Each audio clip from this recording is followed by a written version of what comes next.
Hey, what's up, everyone? Welcome to Play It Painted Live. We are going to be doing our Extra Life raffle for week number 2 here shortly. I see that there are no viewers on right now, but you know what? I needed to paint, and so I'm not going to wait for people to hop on. You can hop on, whatever, catch it whenever you feel like. So right now, I'm trying to decide what I want to paint because I've got a bunch of odds and ends that I need to paint, but I can't decide on which one. And so when I can't decide on which one, a lot of times I will just pick, I'll just do some work on some of them and see if I'm inspired. So right now, this is the Dark Space Rinfera. Really nothing I did here except for just some airbrushing on the gun and the base, because the base is kind of a granite, almost like a concrete look here. Cool model. May do this one, but I don't know. So she's up for discussion here. Also Dark Space Iron Chef. Mostly flesh. I'm going to have to paint in all this black here because he's kind of like the Solid Snake character. But I'm not really into him, so I'm going to move him off. Also, we've got Dark Space Zenata. Very fun looking model, larger model, kind of a no miniature. She's dressed as Morgan. So that's also quite fun. I don't know, may do this one because it's really fun. Or the final option is an interesting one. This is the Traveler from Eldorado. This is a not, that's the word I'm looking for. This is of the models that I'm looking at painting, this one is the most difficult one to get a hold of. So I've got the Traveler from Eldorado. Very fun miniature. You can see all I've done so far is just shading on the sword. So really, for me, it's between these two, Dark Space Zenata or the Eldorado miniature. So you know what? I think for practical reasons, I think I'm going to work on Dark Space Zenata. She's a little bit bigger, so you guys actually have something you can look at. Although I love the Traveler. Man, I don't know. The Traveler is so fun. Be a fun model to paint on air. I noticed you guys just hopped on right now. Welcome to Play It Painted Live. Thanks for watching. Interested in knowing what would you rather me work on tonight? The Traveler miniature for Eldorado or Dark Space Zenata? So let me know in the comments. I'm going to load up comments here in just a few minutes, and I'm going to get the rest of my paints ready. In fact, what I'll do is I guess I can do a wash on Dark Space. No, I should do her eyes if I'm going to do it. So I don't know. Drop me a note in the comments, and we'll take it from there. So let's see where we're at. Extra Life raffle number 2. Okay, so I see a little bit of a delay here. 2 comments. Larry Mendel, hey Octave, I'm working on the Adventurers minis. What's up, Larry? How's it going, dude? And we got Cameron Sup, I'll hang for a bit. What's up, Cameron? Thanks for joining the feed here.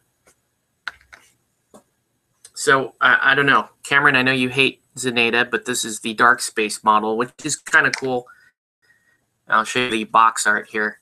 She's a cosplaying as Morgan from Darkstalkers, and so it's a cool outfit, and I love Morgan from Darkstalkers. I just feel the way that they did the artwork here, the flesh is a little washed out, especially with white hair. So I was actually thinking about going a little bit more true Morgan. So in other words, you can see I've done the flesh here, kind of done some like demon flesh. So this is kind of a light purple and a rugged flesh base with the airbrush.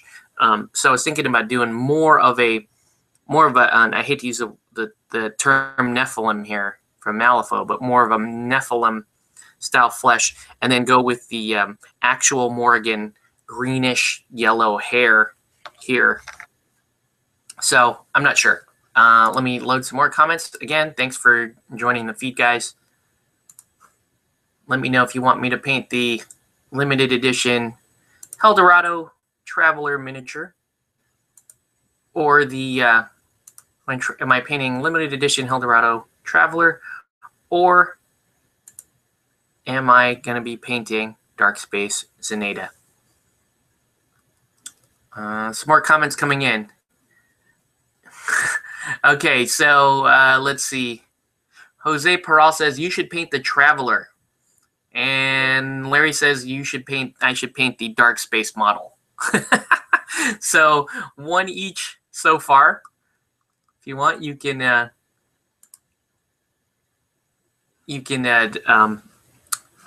make a note in the comments here. Looks like Viv is gonna. I'm gonna shoot Viv an invite, see if you want to join us, and Viv can actually help decide this vote. So yeah, that's what I've got going on tonight. When I can't decide what I'm gonna paint, I will just do base like color blocking, color work on a few of the models that I've got up for grabs, and then see what actually grabs my attention. I was actually started the evening thinking I was gonna work on Dark Space Rin Farah, but I was like, man, I just finished the Candy model. I just finished a bunch of other models, and I don't know about that. I was also going to work on this model for Eldorado. This is Georg von Holbein for Eldorado. Fantastic model. And the other night I was like, you know what? I'll just paint the model. So I finished Georg here. One thing I'm not 100% sure on is this washed out, like burnished gold I've got going on here. This whole thing, believe it or not, is all non-metallic metals. And I did most of it with airbrush, and decided to go a little two-tone here with the silvers and the steels, and then with a little bit of a copper gold. And in theory, it was kind of cool, but it's okay. I don't know. I'm looking at this now and thinking maybe if I really wanted to go that way, I should have gone blue on the cloak instead of red. But I don't know. Overall, I think it's kind of cool. It's a super fun model. Didn't take me too long to paint, and I really didn't rush it. I mean, I painted some of it, sat around for a little bit, and then finally finished it off. So I couldn't paint that tonight. So I was like, okay, well, I still like painting Eldorado, so I could do this model, who's the Traveler. No one ever hardly sees this model. I know, Jose, you have the older version of the older limited edition Traveler model. And let me show you the box art for her, or the card art for this model. Kind of cool, little Crusader looking model there, and a lot more clothing than Relic Knights. But a very, very cool model. Very fun looking model. Now, if I did this, I'm actually going to go with blonde hair. A lot of this other stuff I'll keep the same, but I'll go blonde hair here. So let me reload comments and find out what you guys think. Viv, I did shoot you a invite, so feel free to hop on if you want. If not, that's cool also. So here we go. Just load a little comments. Okay. Also vote for Zenaida. So 2 votes for Zenaida. Cameron says Morgan overrides the hate.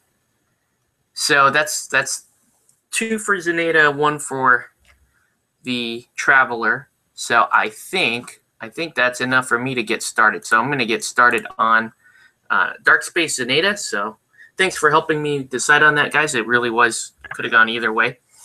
So let's paint up some anime eyes. Now, I don't remember if the actual what color Morgan's eyes are. I thought they were red.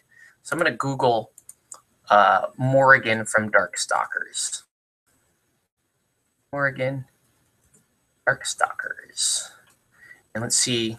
Let's just Google some images of her.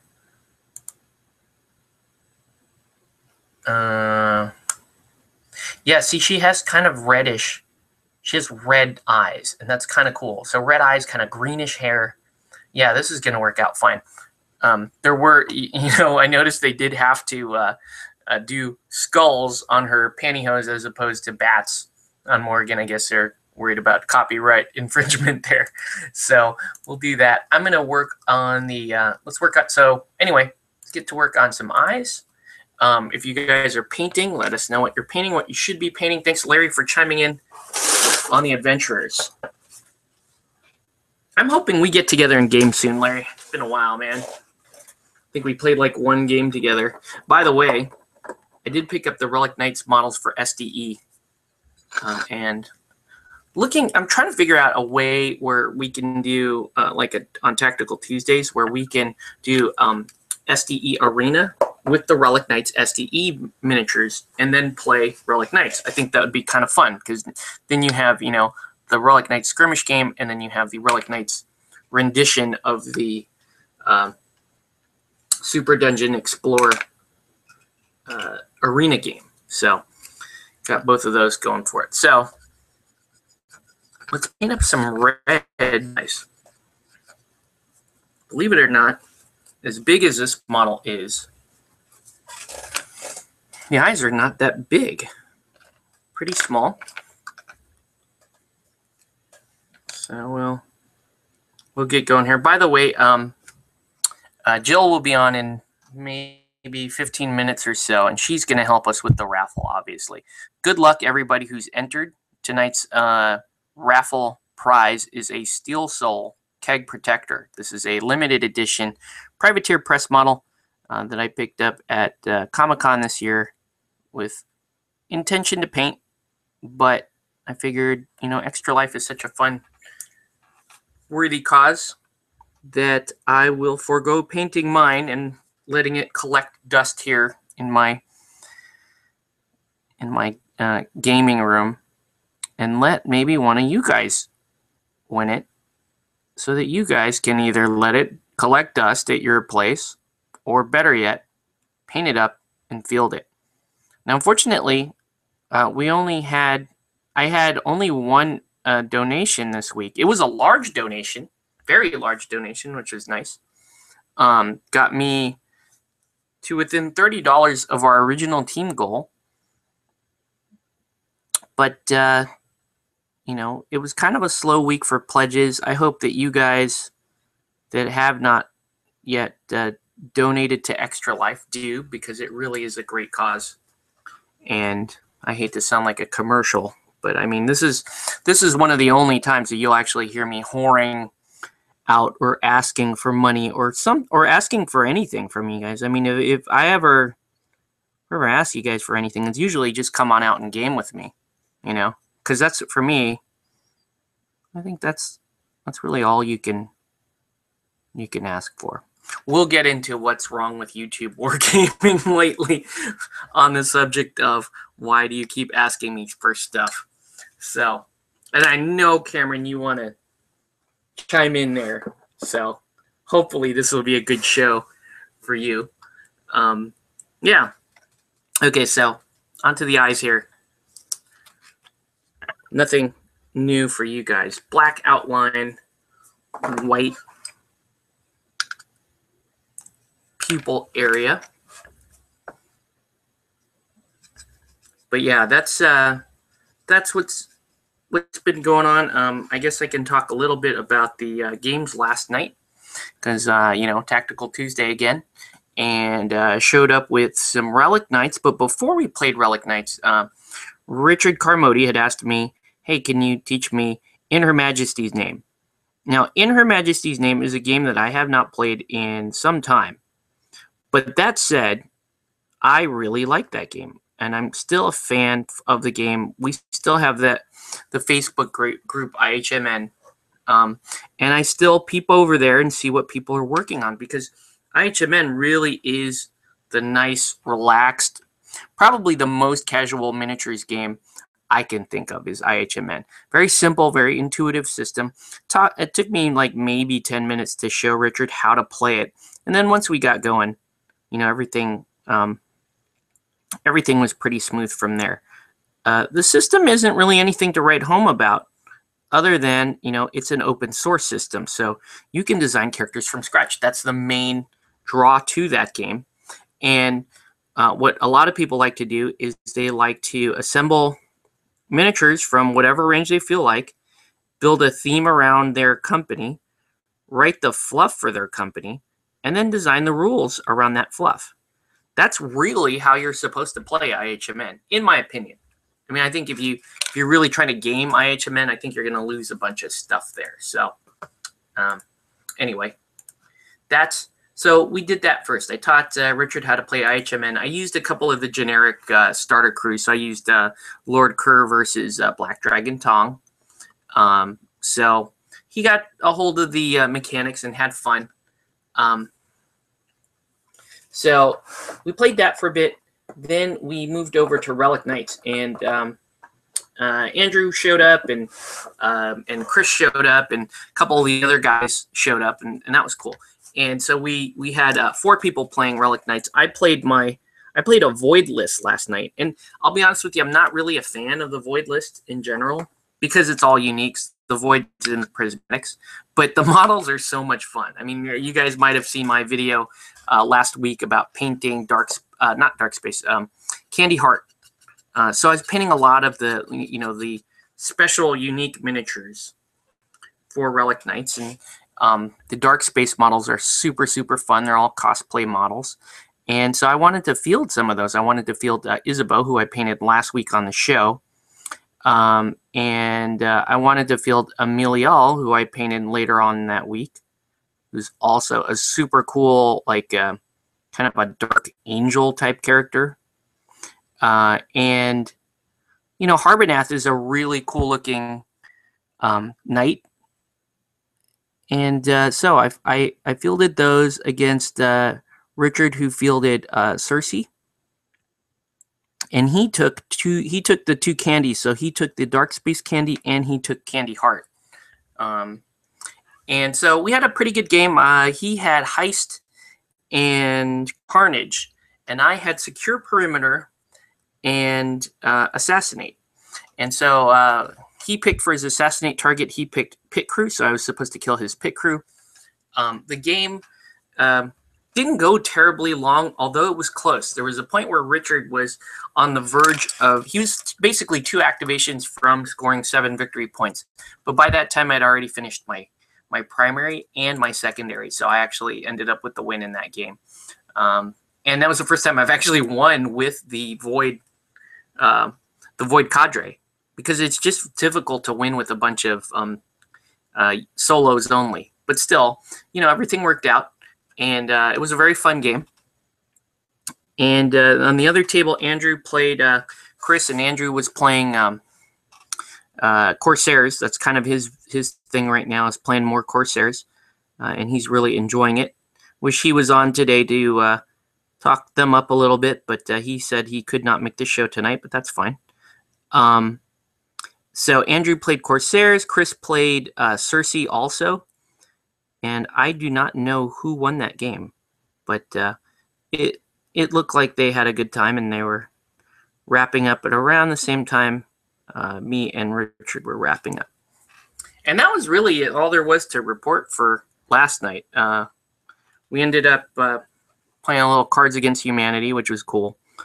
And I want to bring, and actually Jose was there, and he was bugging me to bring some Saga. Not Jose watching the show right now, a different Jose.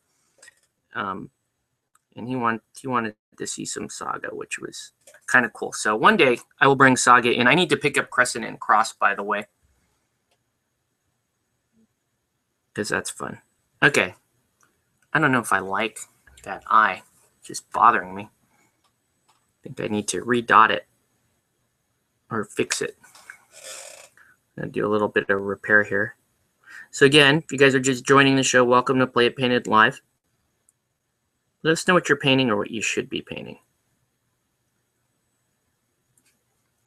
All right.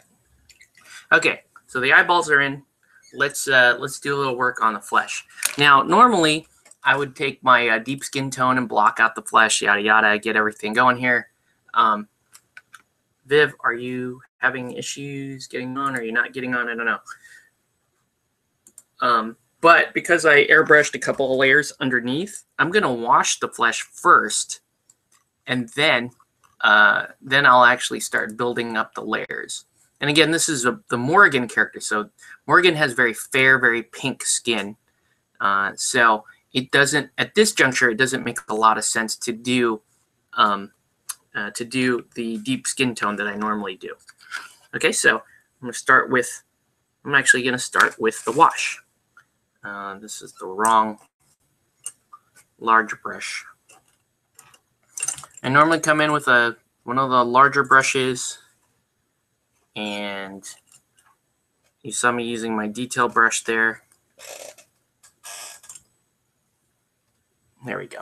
All right. So I'm going to use some Seraphim Sepia on this model. Oh, geez. You know what I need to do? Let's do that right now, actually.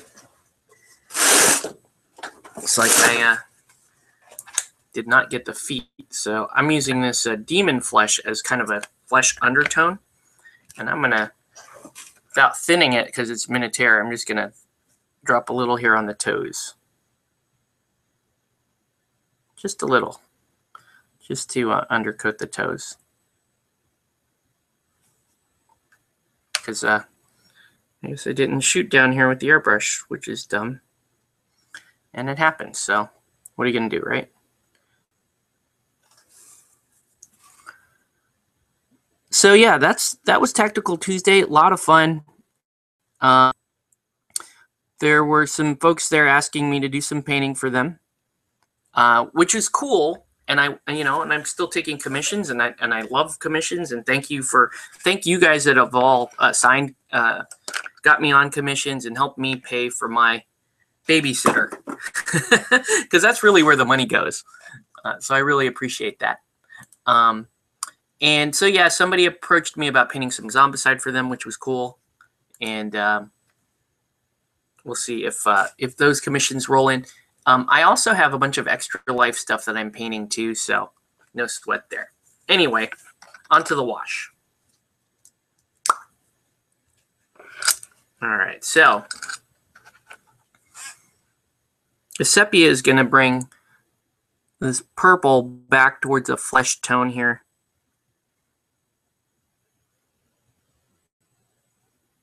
I believe this top part of the blouse is kind of a black color, so I'm gonna go black gray on the top. There's like some whitish fur on the miniature as well. You can see I'm just coming in with straight undiluted wash. You can dilute it because it really doesn't. I mean, I'm moving it around fairly liberally. If it starts to pool like it is in that armpit there, I'll just actually kind of pick it up, use the brush to pick it up and move it. So yeah, there's not, I don't know. Everyone should be familiar with how to use a wash. They're fairly intuitive, fairly simple.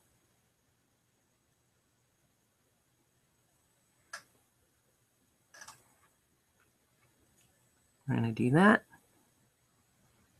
So yeah, this is demon flesh. Also, instead of bat wings, obviously Zenaida has horns. I'm not going to paint the horns like bat wings. I'm just going to paint them like horns. So we're just gonna live with that. All right. Also, not really going to ink in the wings, because I believe the Morgan wings are a slightly different color than her body is. I think they're black on the outside and kind of purplish on the inside from the art. Hold on. See, why did I leave that page that had Morgan?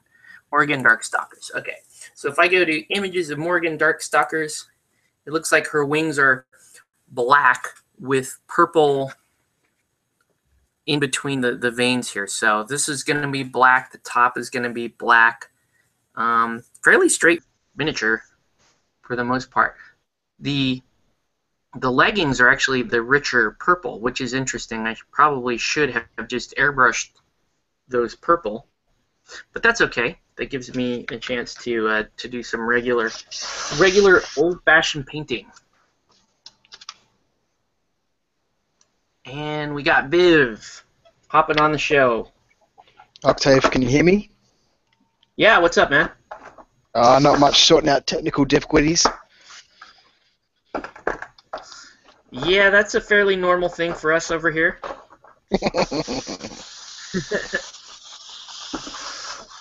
You got the airbrush going? Trying. I'm having some problem with this paint at the moment. I've used an old jar of paint, and it's got bits all clogged up in it, and it's being very temperamental. Oh, you're using so you use house paint, and you mix house paint with airbrush medium, is that right? That's the plan. That's the plan. It works sometimes, and sometimes it's a pain in the ass. I guess it depends on the pigment load of the house paint. You know, because if you're going with a white base flat, those pigments might be too coarse to go through a tiny little airbrush. The biggest problem is not necessarily that, not the pigment. It's the fact that the house paint dries inside the jar, and then when I transfer it to these little bottles for airbrushing, I get chunks of paint in there, and then that clogs up the paintbrush, obviously. Clogs up the airbrush. So I see. That's the issue. It's just a matter of watching what I'm doing and straining the paint properly before I put it into these little jars or putting through the airbrush.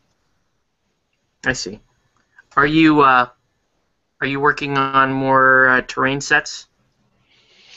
Yeah, I want to do some stuff for Saga battle reports and stuff. I don't know if I'll do another set to sell sort of within the next week or 2 weeks. I need to. I got rid of all my terrain, so I need to build some new stuff for myself.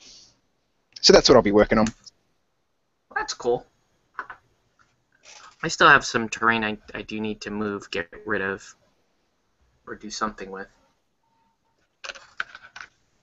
Alright, so let's get some. So let's continue on with the base coating here. So I'm gonna take. I'm actually gonna start much further into the process because I airbrush stuff. So I'm gonna take this light flesh, add a couple of drops of my deep skin tone, and that's going to get me kind of a slightly mid-tone flesh. You might be wondering, why don't I just use a mid-tone flesh like a flat flesh or something like that? I'm actually trying to avoid an overabundance of yellow because Morgan has like pinkish skin, so I'm going for more of a pink tone to things.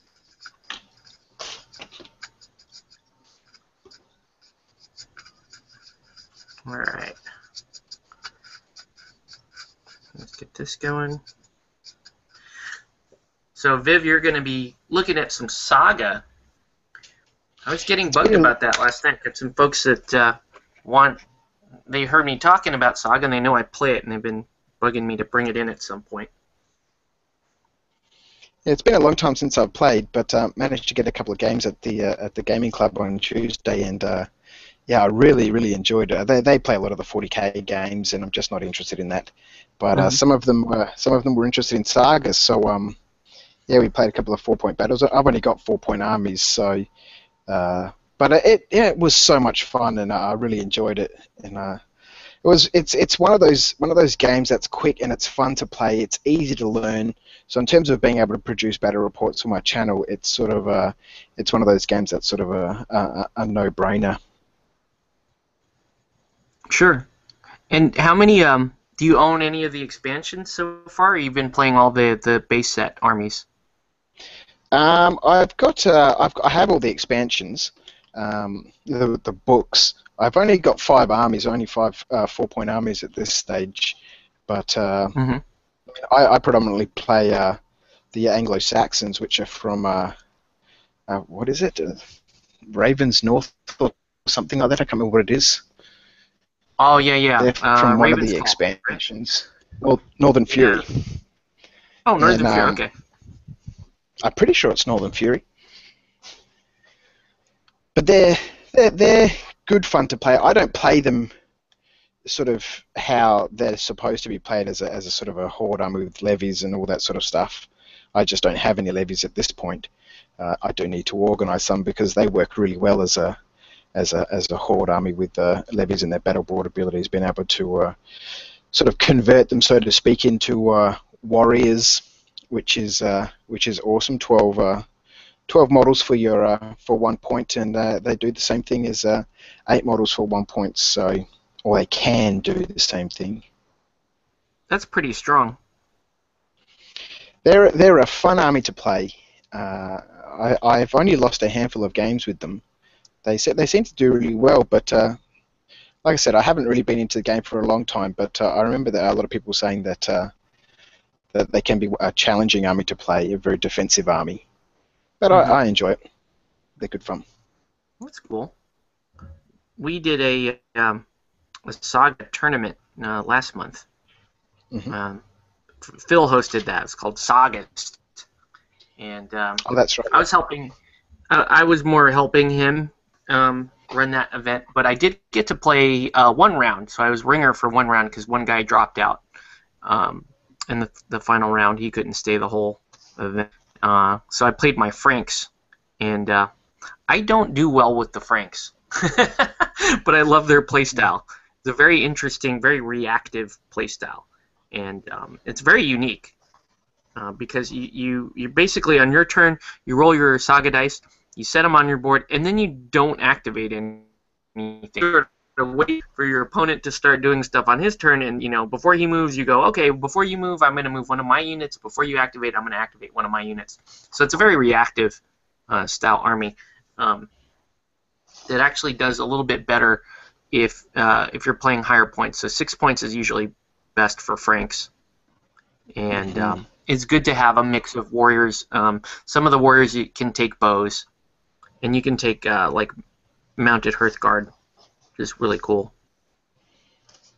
Nice. That's one thing I'm really looking forward to, is getting to know the different sorts of factions better. I just don't know enough about them at this stage. Yeah, there are some really interesting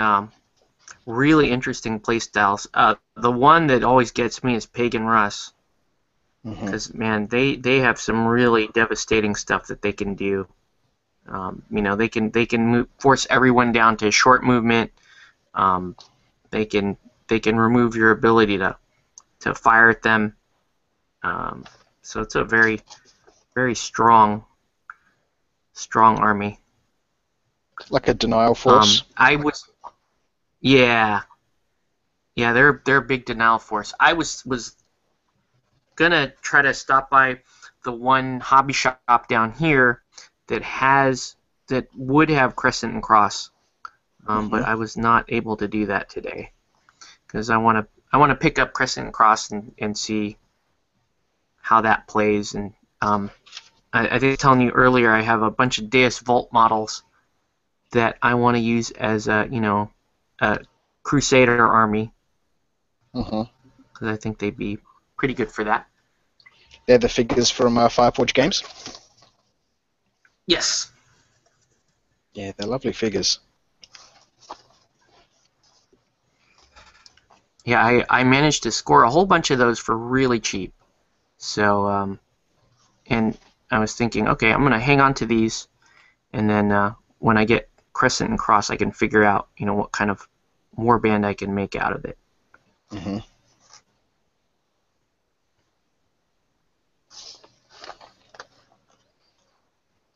So, very fun Crusade. So I guess they're moving the next expansion towards the Crusades. So a little further into history, which is cool. Yes. We'll see what the next period they will cover. Yeah, I've always had an interest in the Crusades. I've got a bunch of playlists on my channel for Crusade documentaries and all that sort of stuff, and I don't know why, but I don't know. I've always had an interest, so I'm keen to pick that up, and I'll probably grab that in the next couple of weeks to fool around with and play a little bit.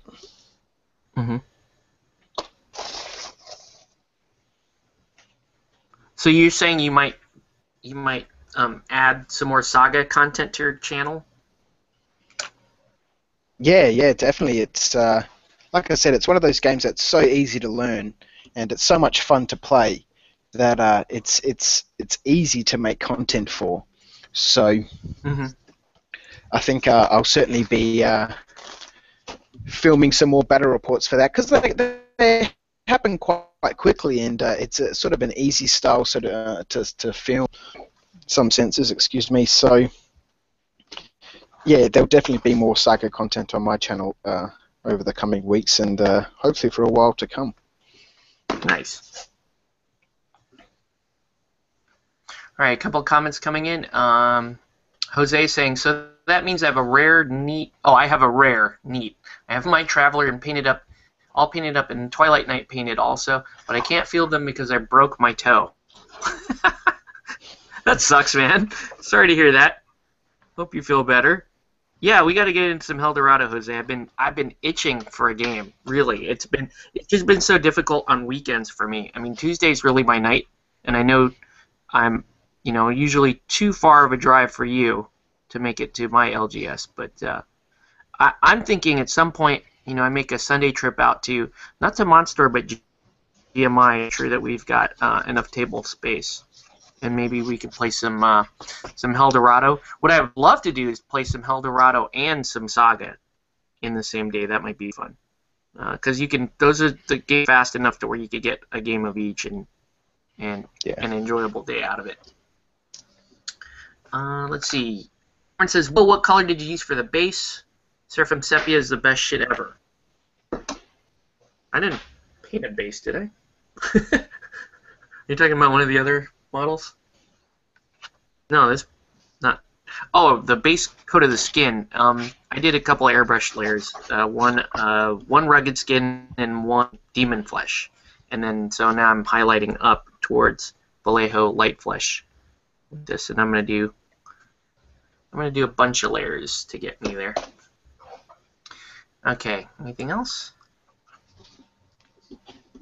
Troy Perez, I need to donate to Extra Life soon too. Next paycheck probably. I recently used a document frame and tableboard diorama rings to make a display board for my Saga. Figure I better figure out a way to transport and store them instead of foam since the spears easily get knocked off. Yeah, if you're talking about the metal spears that come with like the Gripping Beast or some of the Warlord kits, metal spears are always a bitch. A lot of guys will switch them out for brass rod or piano wire. North Star also makes like pre-made spears, which are actually sharp. You could actually hurt yourself They're on dangerous. those spears. Yeah. They are dangerous. Do you have a set of those? I do. I've got several packets of them. Yeah, that's one thing that I like about different sorts of historical ranges is that for some people it might be a bit inconvenient, but from a historical perspective it's quite nice that a lot of the figures don't actually come with a spear. You buy those extra packets to flesh them out. And that way you get a choice of, do I want these guys to be armed with a spear or a javelin or a pike or something like that. Mm-hmm. But they're dangerous. Yeah, metal Super spears. Anytime, I love metal miniatures. It's my favorite medium for minis. But stuff like pole arms, banner poles, that kind of stuff is horrible in metal because it's just gonna bend all day long, and you want to change it out if you can. Some of the models are a little too thick to change the banner poles or pole arms with.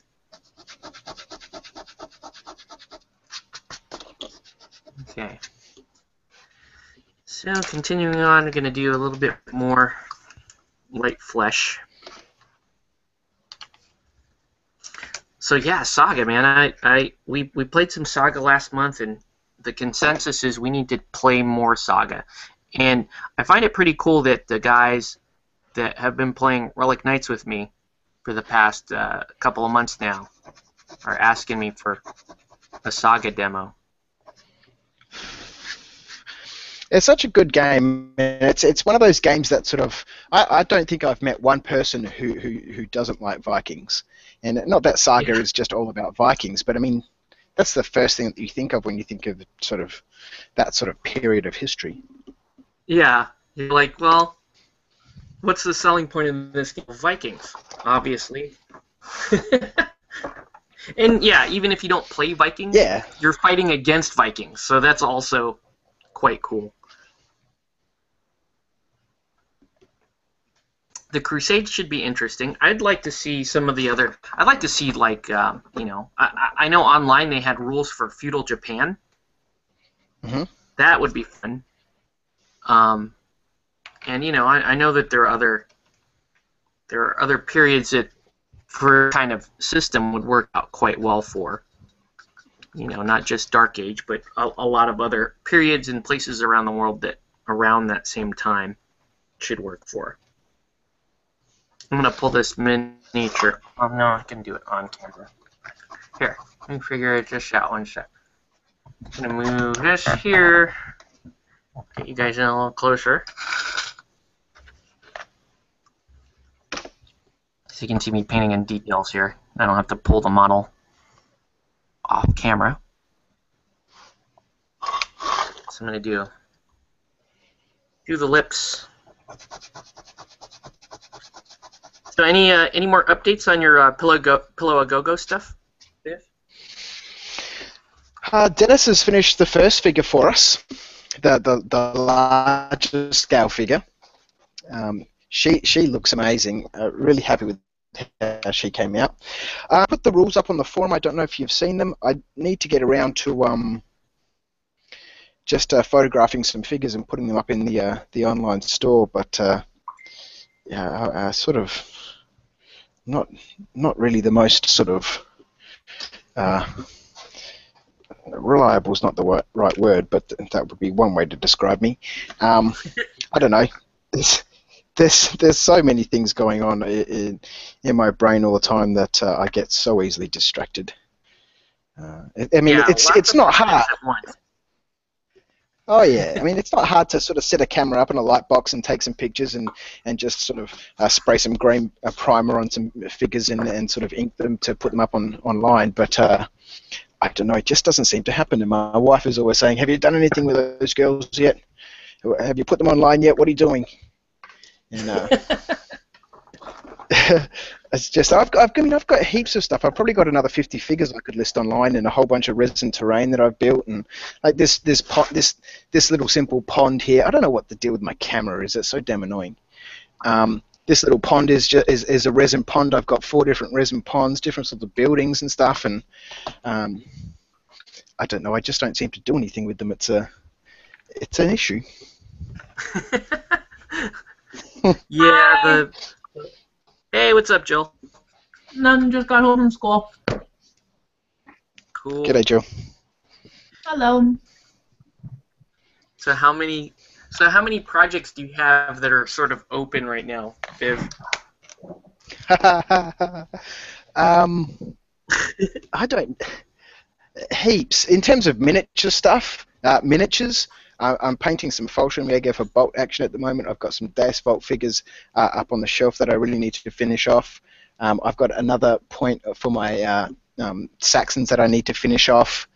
I've got up on the shelf that at some stage I want to paint. I've got some figures for Ronan. I've got some more figures for In Her Majesty's Name. I've got 5 forces for Eldorado. Wow. There's just a bunch of stuff. There's way too much stuff. And then I've got 2 different scenery projects that I'm working on at the moment and 2 commission clients that I need to get back to. And then the stuff for my online store, that Pillow A Go Go game, I really need to get sorted out. And as I mentioned, Dennis is sculpting the larger scale figures, and that's just here. Not to mention my office in town where we're working on new software programs for the training and education industry and stuff. And yeah, it's pretty full on. Yeah, that's crazy, man. That's insane. I thought I was busy. But I try to keep it all within the miniature stuff.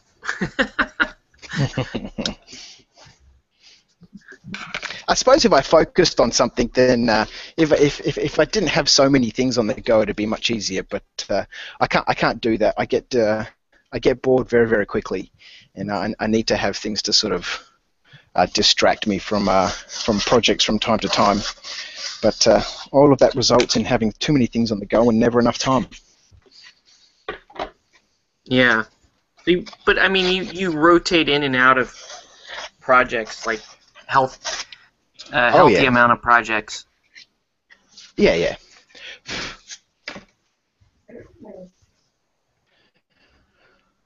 I've never really been great at juggling a lot of projects, so I just try to finish, what's in front of me, and then move on to the next one.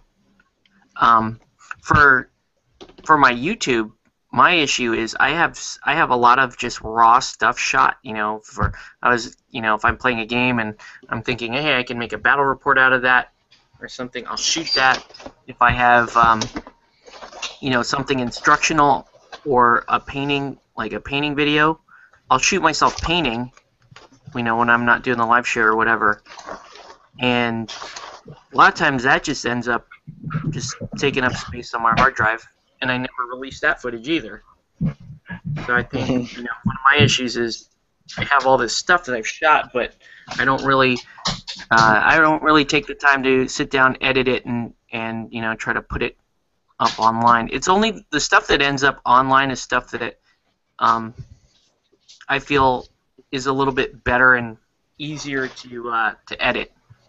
Like that last painting video, that was all just basically one session, and I just sat there and painted the whole thing out in one go, and it was really easy to edit. Yeah, see, for me, I guess in some ways it's similar because I always find it difficult, especially with projects that last a long time, to film a little bit of footage on day one and then come back to it 3 days later, film a little bit more footage, and then I can't really sort of film a bit here, film a bit there, film a bit here, pop it on the hard drive. I sort of just get lost in what I'm doing, and I much prefer to do just quick, simple things that I can film and edit in a day and pop up on the channel. Yeah, I mean that means a lot of the stuff is basic, but it's just hard collecting footage over a week or a 2-week footage and trying to come back and piece it all together. Right. Well, I notice your stuff tends to you tend to upload in bursts. You'll have a burst of activity, and you may see 3 videos in a day, and then you may not see anything for a while, and then you'll come back and do another 3. Yeah, that's that whole cycle of rotating through stuff. I'm sure at some stage I've got to do another brew on the weekend, and I'm sure I'll just get back into that, and you won't see anything for weeks. It'll just be me brewing, and then I'll drink sort of 15 beers a night and not be capable of producing any content. But you might see me running around in armor again. Yeah, that was classic. That was a good day. That was pretty funny. Jill, have you seen that video of No. Maybe Viv in his armor? I don't think so. I don't think I've ever met this lovely gentleman before. Oh, okay. I guess maybe not, huh? You guys haven't been on a feed together. Jill, this is Viv. He runs a channel on YouTube called Rubbish In, Rubbish Out. It was called, or is it still Knights of Dice? Did you change it back? No, that's an interesting story. That was one of those nights where I'd had too much to drink, and I thought that I was on the Knights of Dice channel, and it said Rubbish In, Rubbish Out, and I was like, what the hell's going on here? So I went to the channel name, and I was like, that's not right. I need to change that to Knights of Dice. And then after I did that, someone sent me a message, and I was like, hang on, what am I doing here? And I went back. No, I've switched it back to Rubbish In, Rubbish Out. I don't know. That's an issue that I have that is hard. I mean, if I change my channel name to Knights of Dice here on Rubbish In, Rubbish Out, then the URLs and everything still say Rubbish In, Rubbish Out. So from a professional perspective, if I need to list the Knights of Dice YouTube channel on something that I'm going to send out or print or something, I have to put youtube.com/Rubbish In, Rubbish Out, which is not necessarily massively professional. And I have the Knights of Dice channel, but managing 2 channels is a bit of a pain. And given that I want this Knights of Dice to sort of still be sort of a semi-hobby project, trying to maintain 2 channels is difficult. Everything I put on Rubbish In, Rubbish Out, I'd be happy to put on Knights of Dice, but yeah, it's just I don't know. It's a conundrum that I'll keep on thinking about. Do you guys use that word, conundrum? Yes, I do, all the time. Oh, good. All right, so let's roll comments one more time, and then Jill, if you will help me with tonight's auction, let's go ahead and do that. That would be fun. Because I'm finally here.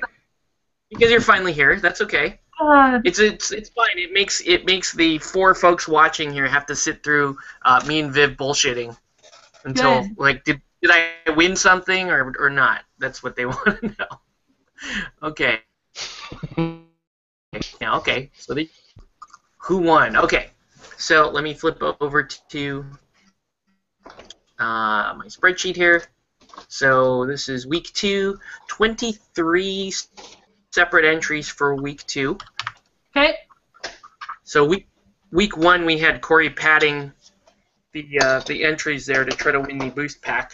Again, this is for this model here, Steelsoul Keg Protector. Donate now or forever not win this model. Alright, so I'm going to screen share so people can see what the hell I rolled. So you guys random.org. right here that we rolled a 2. Oh, wow. Okay. 2 on random.org. Okay, so if I go back here, 2 is Marty Tiglau. Marty. Nice. Just saw him. Congratulations, Marty. Hey, Marty. Well done. You might actually be watching right Nice. now. Okay, Marty. Plugging my Extra Life thing so much. I sent out like a mass email while I was in school today because who pays attention in class? Hi, kitty. Are you gonna be good? You know what I like so far? So here's the first 2 prizes, and they were both won by local players. So no postage for me. Happy about that. Lucky for you. All right. Yeah, I have because there are some overseas folks donating, which is awesome. Please donate because it's awesome. But I would like Save me everybody a to little know post. that the raffles that I do, I will ship prizes anywhere in the world. I don't care how much shipping is. And I'm giving away. No, yeah, for sure. I mean, we ship. It's just I'm gonna cry a little bit. If Viv won every week, I'd cry a little bit.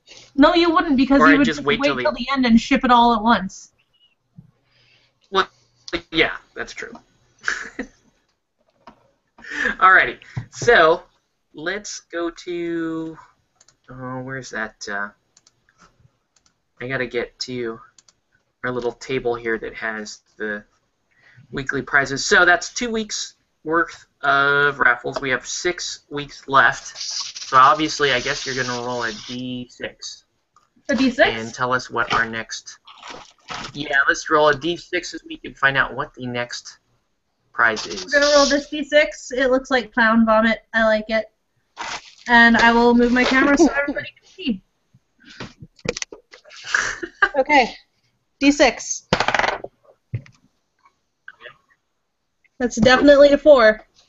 And you got a 4. Okay. So 4 is. Oh, okay. Well, appropriate. Okay, so 4 is the limited edition Gripping Beast Saga Warlord. Because it's in a little baggie. So me and Viv were talking Saga. I don't know when they gave these out, but here's the model. He reminds me of one of the other Warlord models. I forget what the name of the model is, but he's in 2 pieces, so that's 1 piece, and it comes with a cool shield here that you put on. I gotta admit, he needs a bigger axe. Wouldn't you say? That is pathetic for a warlord. That does not pass. I mean, I was gonna think, okay, maybe he has a Dane axe, but that's definitely not a Dane axe. I won't even carry that axe. And This I'm is like a Tinder axe. You know, he's not even like. There are some tomahawks that are laughing at this axe. Yeah, that axe is what they used to make toothpicks. Hi. What do you? Go away. Go away, cat. He shaves with that axe, but he hasn't shaved in a while. Got impress. The rest of the model is pretty cool. He does have really impressive facial hair. Well, that's good. That's always important. And he does look. He looks triumphant, but it's almost like he didn't have a good weapon to pick up in his moment of glory, and that's just what he ended up with. Does he only have 3 fingers on his one hand? Because the thing I'm looking at looks like he's only got 3 fingers. No, got 4. Okay. He's not a Simpson.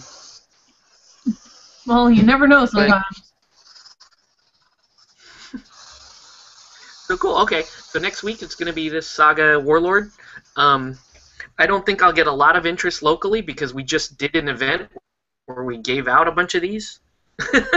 So, but that's okay for you Saga folks that are watching. Again, $5 entry gets you a $5 donation to any member of Team Play It Painted, including Jill. Will get you into this week's raffle, or 15 will get you into all the weekly raffles. So, once again, thanks for playing. Congratulations, Marty. And I'll reach out to you this week and see if you're going to Saturday game day, because I think you might be, which makes this way easy. And if you guys donate to me, for every $5 increment that you donate, your name gets put into all of the raffles that I will be holding during my 2 24-hour live streams. 2? Nice. 2, that's yeah. right. 2. You gotta do that now. Oh yeah, I guess I have to officially announce that. I'm doing 2 24-hour live streams for Extra Life, one of which will be on the 25th to 26th of October with everybody else, and then I will be doing another one the following weekend from November 1st to November 2nd. I'll be playing video games, painting miniatures, discussing video games, discussing mini games, discussing female in gaming, discussing boobs probably, because that seems to be a very common topic with me. Boobs. Yeah. So donate to me, and you guys might get a video game. I'm going to be definitely playing Pokemon, which means I'm going to be giving out some copies of Pokemon. And you never know, I might even be giving away a console. Very cool. Alright. Also, I need to eat my dinner because I just picked up dinner on the way home from school. So I'll be right back. No worries. Okay. Alright, so almost done with the flesh here on Miss Morgan.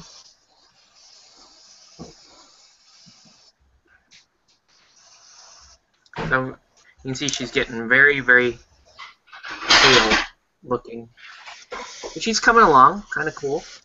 I'm going to start to paint in the black, I guess, is the next part of this. So I'm going to get some black gray. Actually, no, that's not the next part. The next part is I got to paint the leggings in. So let me go ahead and load comments here real quick.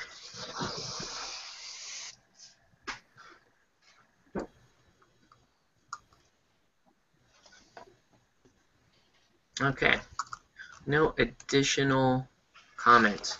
Okay, so the Morgan model, she has, the black is actually in quite a few different places on this model. And then some of the art, the pantyhose is more of a flesh color than a purple color, although looks like the majority of the art is purple, so I guess I'll go with purple pantyhose. And yeah, so it's a pretty simple color scheme, just lots of black and some purple leggings. So what I'll do is let me go ahead and start working on the purple leggings, and I'm going to mount her on one of these bases so I can paint her like this. And I notice she's too close to the camera, so I will back the camera up a little bit so we can see what's going on. There you go. Okay. So I am trying to teach myself how to use this how to use Reaper paint. So I've got some Reaper Master Series. This is what color is this? Okay, it's one of the issues with Reaper. Oh, here we go. Imperial Purple. So I'm going to use Imperial Purple as the base coat. The reason why I'm teaching myself Reaper is because my LGS carries lots of Reaper, but they don't carry, and they carry some Vallejo, but they don't carry Vallejo model color. And historically I've been kind of a snob, and I try to stay with Vallejo model color all the time, but I realize that might not always be possible. So I'm going to try to teach myself how to use Reaper Master Series. I've used some of it before. I do realize that Master Series uses a little bit more flow improver, and the sheen's just a hair higher. It's more than like the game color range for sheen. So we're just going to do this. I definitely have the Vallejo game color set, or not game color, model color. Model color, yeah. Absolutely love it. I like that is my cartoony, like the game color. That is my go-to set here. But let's play around with this purple here. One thing I'll tell you right off the bat is this color has a lot of flow improver on it. Because it's almost right now, it's almost acting like a glaze. Because I did thin it down a bit. I thinned it down the way I would normally thin model color, and that might have been a little more than what you should be doing on Reaper. But it's okay. Looks like it's going to work.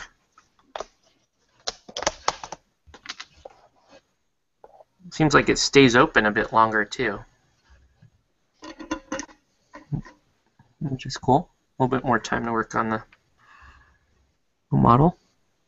Not how you're painting her butt. So, Jill, what? I'm painting her butt. Oh, run, nerds! It's butt. No, not butts. Oh, that's so offensive. Yeah. You're obviously a pervert.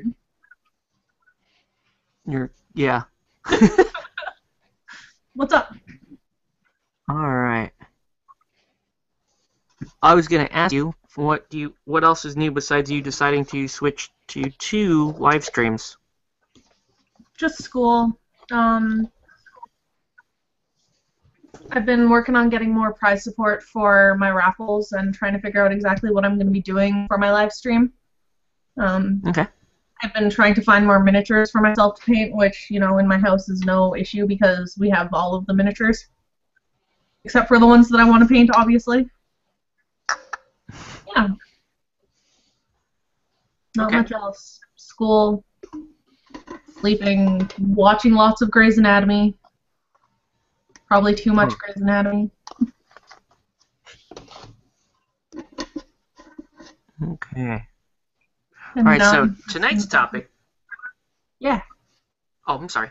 No, it's okay. I was just saying now I'm in the process of trying to mooch more money off of people for Extra Life. Yeah. Mooch. Which is only distantly related to tonight's topic. So, tonight's topic kind of comes from a little bit of what happened last week on YouTube, which was an interesting video for those of you that don't know the little story here. The video that came out that was put out by Mini Wargaming, and this was about this was Dave from Mini Wargaming. He had an idea of, hey, why don't you guys send me your T-shirts so I can wear them? You know, and the idea was, hey, you know, it's a cross-promotional thing. You could get your club's name out there or whatever it is that you do for miniature gaming. You can put that out there, and you know, I will wear your shirt and tell people a little bit about it, and so you guys get a little bit of, I guess, a little bit of cross-promotional, say, advertising out of it, right? Mm-hmm. At least I think that's what the intent was. And and it wasn't well received. And I don't know if it was this one particular act that people had kind of taken offense to. I think this was almost sort of the culmination of a few different things that Mini Wargaming has done over the years, in attempts to try to get something from its audience. Either charging for content on their site, or putting out a miniatures game that really didn't do anything, or you can any other thing that any other grievances somebody might have against Mini Wargaming. But it kind of culminated in it was kind of the straw that broke the "hey, stop asking for shit on YouTube's" back, right? And chime in anytime you feel like it. But I mean, that's kind of the trend that that we've noticed here for a while, with people moving over to paid systems, Patreons, people asking for free shit. I was watching a channel that's put out about a guy who wants to cover gaming, and he was asking his viewers for a copy of Love Letter. He's like, "Hey, can one of you guys send me a copy of Love Letter?" I'm like, and I was thinking, Love Letter is $10. It's $10 at a store, and who knows where this guy's viewers are, but a lot of times it's going to cost $10 or more to ship a copy of Love Letter to this guy.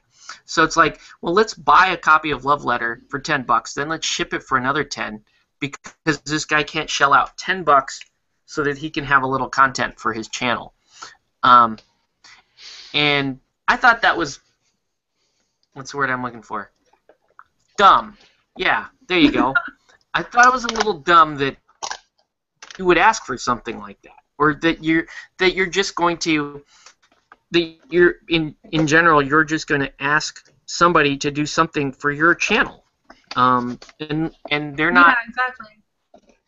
They're not getting anything from your channel, or they're not getting anything for it, really. It's just sort of, hey, donate to me because I think you like me and I need money. It's not a new thing on YouTube. It's not even a new thing on YouTube Wargaming, but it was historically was only isolated to, say, a handful of folks. And the YouTube Wargaming community is very, very, very, very small. Okay, everybody who has a YouTube channel and has put out more than, say, we'll say the cutoff is, say, 25 videos, because like 25 videos, you're actually at that point you're actually at a channel, I think. And you're within your first 20 videos, you might decide to quit YouTube. You may not like what you're putting out there, but around 25 videos, you actually have a channel. And so for the folks that have a channel, there is not that many of us running around. No, and that's something I've been trying to work on. Yeah, and so it's a very small niche. It's a very small audience, and it's really interesting to see some of the motivations that people have for their channels. I mean, and I'm not knocking people that see their channel as a means to try to make a little bit of extra money or whatever. Some people, it's their business, and they promote their channel and its content as part of a business model. I'm not actually opposed to that. I think that's fine. And in fact, if you're forthcoming with that, I think that's fine. That's what you're trying to do, and there really shouldn't be any issue with that. When it becomes an issue is where people sort of blur the line between this is my channel and you're enjoying it because I'm enjoying putting out my content, and it's sort of where the tune changes from that to, hey, send me this, or buy me this, or pay for this, and you're not offering the viewer really anything that you're not really offering them anything of substance, I guess.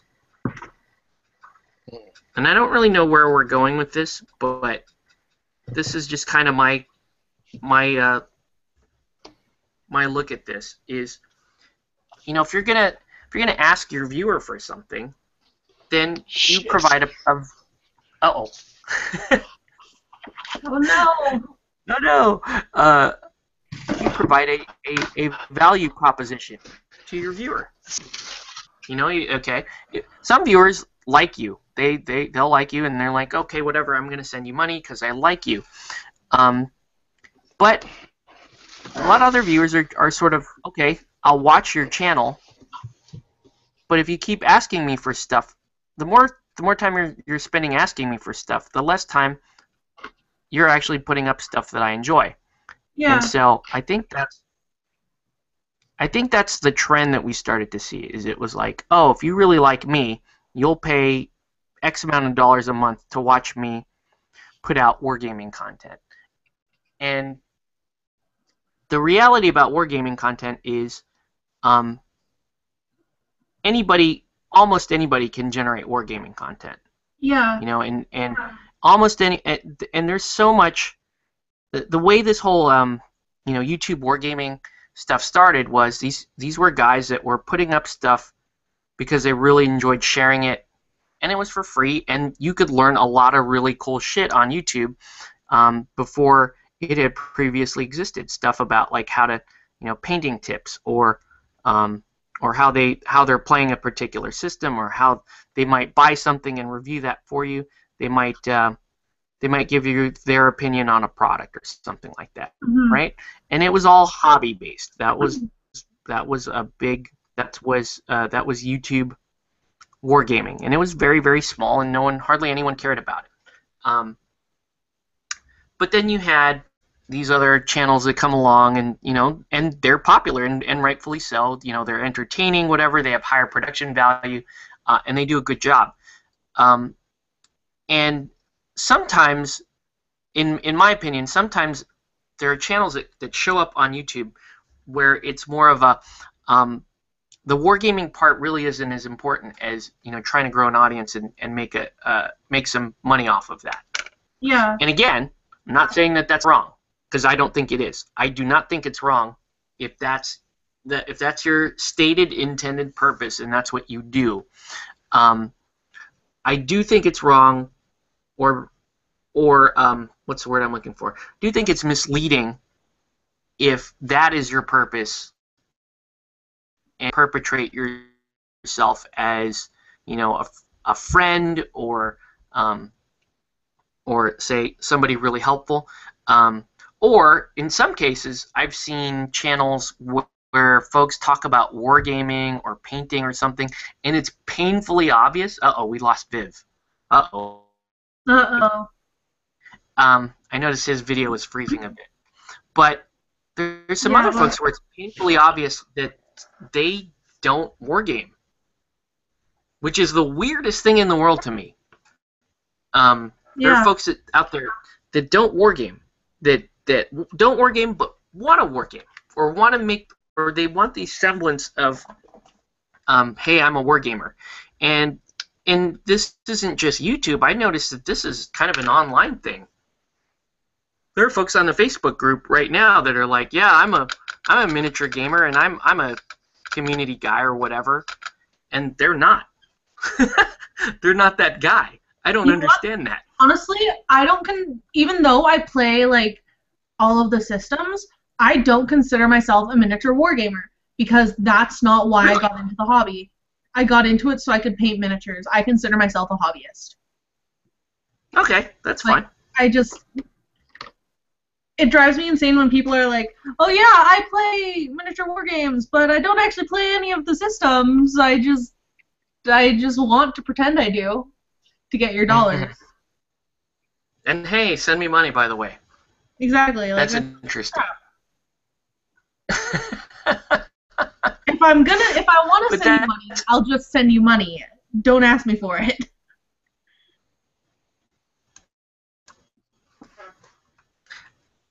So, yeah, and I don't know. I think it's a really interesting. I don't understand the motivation to perpetrate something like that.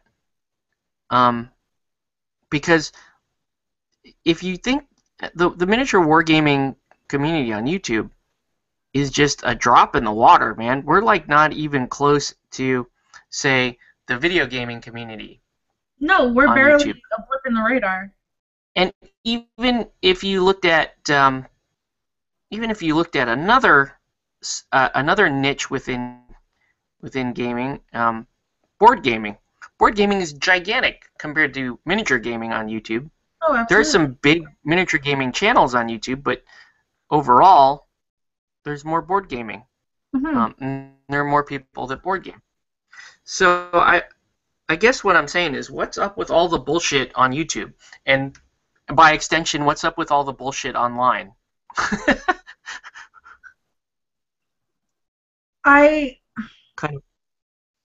It feels like a lot of, like you were saying earlier, it feels like a lot of people are getting into kind of the YouTube game to make money. Like, a lot of people are trying to get into it to be a professional YouTuber and have that be their primary source of income.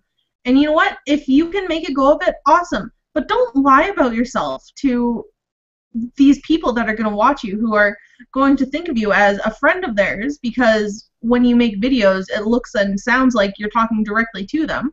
Like, don't pretend that you're something you're not. Be who you are, and if you're genuinely into gaming, then be genuinely into gaming. If you're really into lighting shit on fire, be really into lighting shit on fire. Like, don't try to pretend you're something you're not to get more views and to get more money through ad revenue. Like, it makes me angry because I watch. Yeah, ad revenue. I spend a lot of time on YouTube. Like, more than I should. And so what kind of channels are you normally watching on YouTube? There is a couple of girls that I watch. They're not like the girly girls. There's one, her name is Dodger, or that's her screen name at least. Her name is Brooke. She plays video games. She does nerdy crafts. She does stuff like that. I watch Nerdy Nummies. I don't know if you've heard of it. A girl named Rosanna Panzino makes nerdy-themed baked goods. I watch a lot of Husky Starcraft and a lot of Total Biscuit and Jesse Cox and Wild Crender. And I watch a girl named Happy Lee Aaron, who discusses a lot of manga and a lot about mental health issues, which she was actually one of the people that encouraged me to go get help for the stuff that I was dealing with. So hats off to her. Okay. Cool. But yeah, and admittedly, I watch some of the stupid channels too. Like, I watch Jenna Marbles because she's freaking hilarious. But I don't watch her because she's part of a fad. I've been watching her since some of her first videos came out. Like, I don't want to sound like a hipster or anything, but like, I have genuinely been watching her and Twittering her and Facebooking her since she was a small fish in the YouTube world. So it's like, she is exactly in real life the way she is in her videos. Like, and most of the people I watch are, because a lot of them I've actually spoken to one-on-one or communicated with at least one-on-one somehow. Okay. Yeah, I watch not dickish YouTubers, and I watch you sometimes if I'm in the right mood. Yeah, sometimes. I will take that. What was that?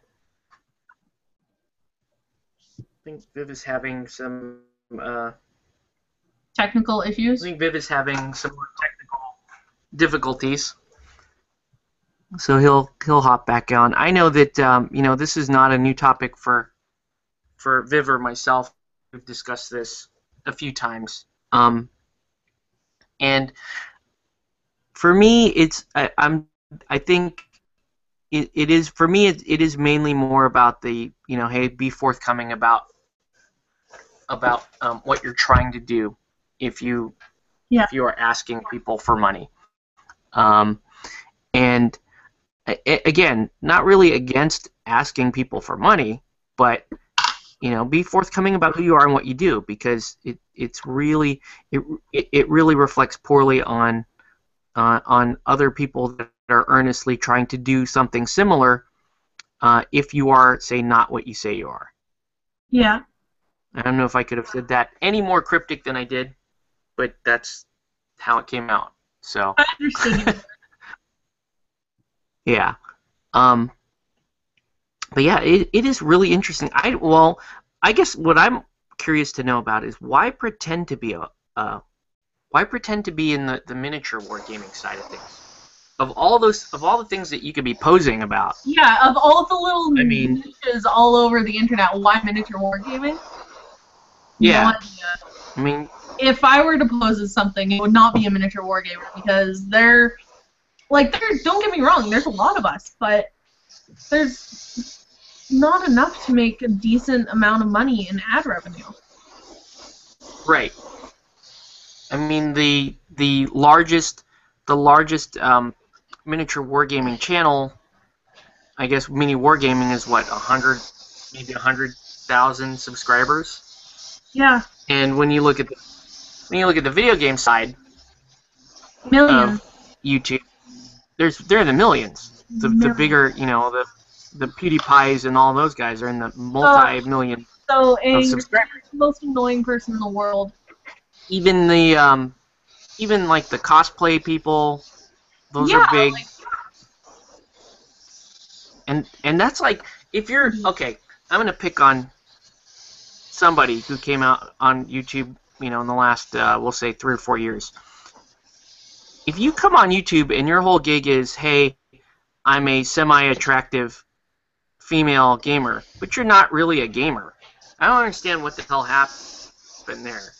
Did you lie about being that? Boobs what? happened. Boobs happened. The girl boobs are like, hey, all these video gamers are getting lots of views. I'm going to make these videos too. And then they do, and then they're branching off into other shit like makeup videos. Yeah. But I'm going to move over to this other crowd here, miniature wargaming, which is like super, super small. Yeah. And ask them for money. And actually get money. Which, sure, I guess it worked. It's just annoying that to see more channels kind of follow suit there. Like, oh, well, I think I should be paid for my content or whatever. Thing is, if you're making content and granted, people think that it's of value enough that they want to give you money, they will give you money, or they will send you stuff in a PO box. If they want to support you, they will find a way to do it. You should not have to be asking people for money.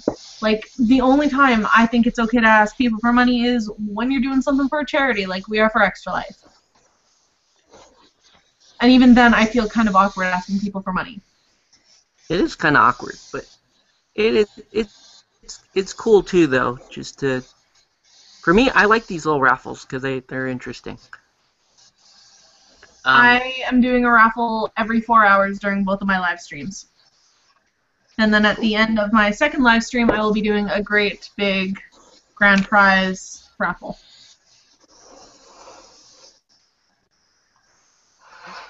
Everybody donate. So, everybody donate. Donate the dollars so that you can win some Pokemon, maybe a DS, maybe some other games. Mm-hmm.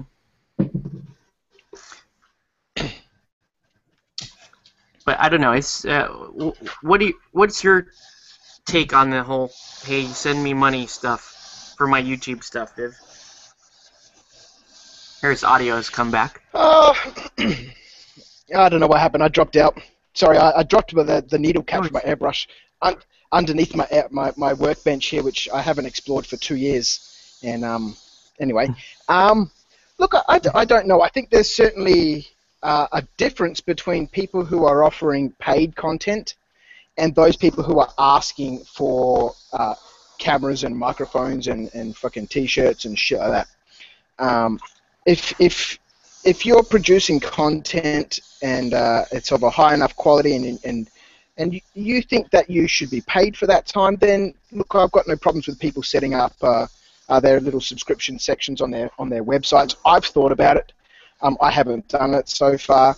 if you're producing content that people will find interesting, then I think, hey, great, go for it. As you said, I don't see anything wrong with that, and it's perfectly legitimate. There is a certain sort of I sort of am entitled sort of complex that exists these days.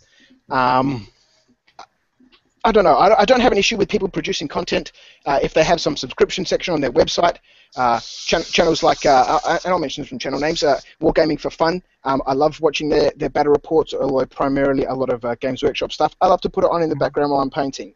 I don't subscribe to their website. I don't subscribe to Backstage from Beasts of War. I don't, and I wouldn't go near Mini Wargaming's vault with, like they say, a 10-foot barge pole.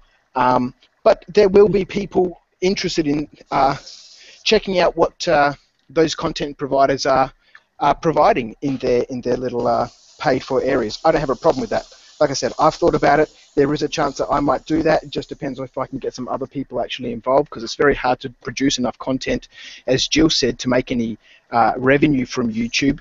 I have a reasonably large channel, and I've monetized my channel. I make about $150 a month from it. Sorry, $50 a month for every quarter, every 3 months, and I don't have a problem with that. What I do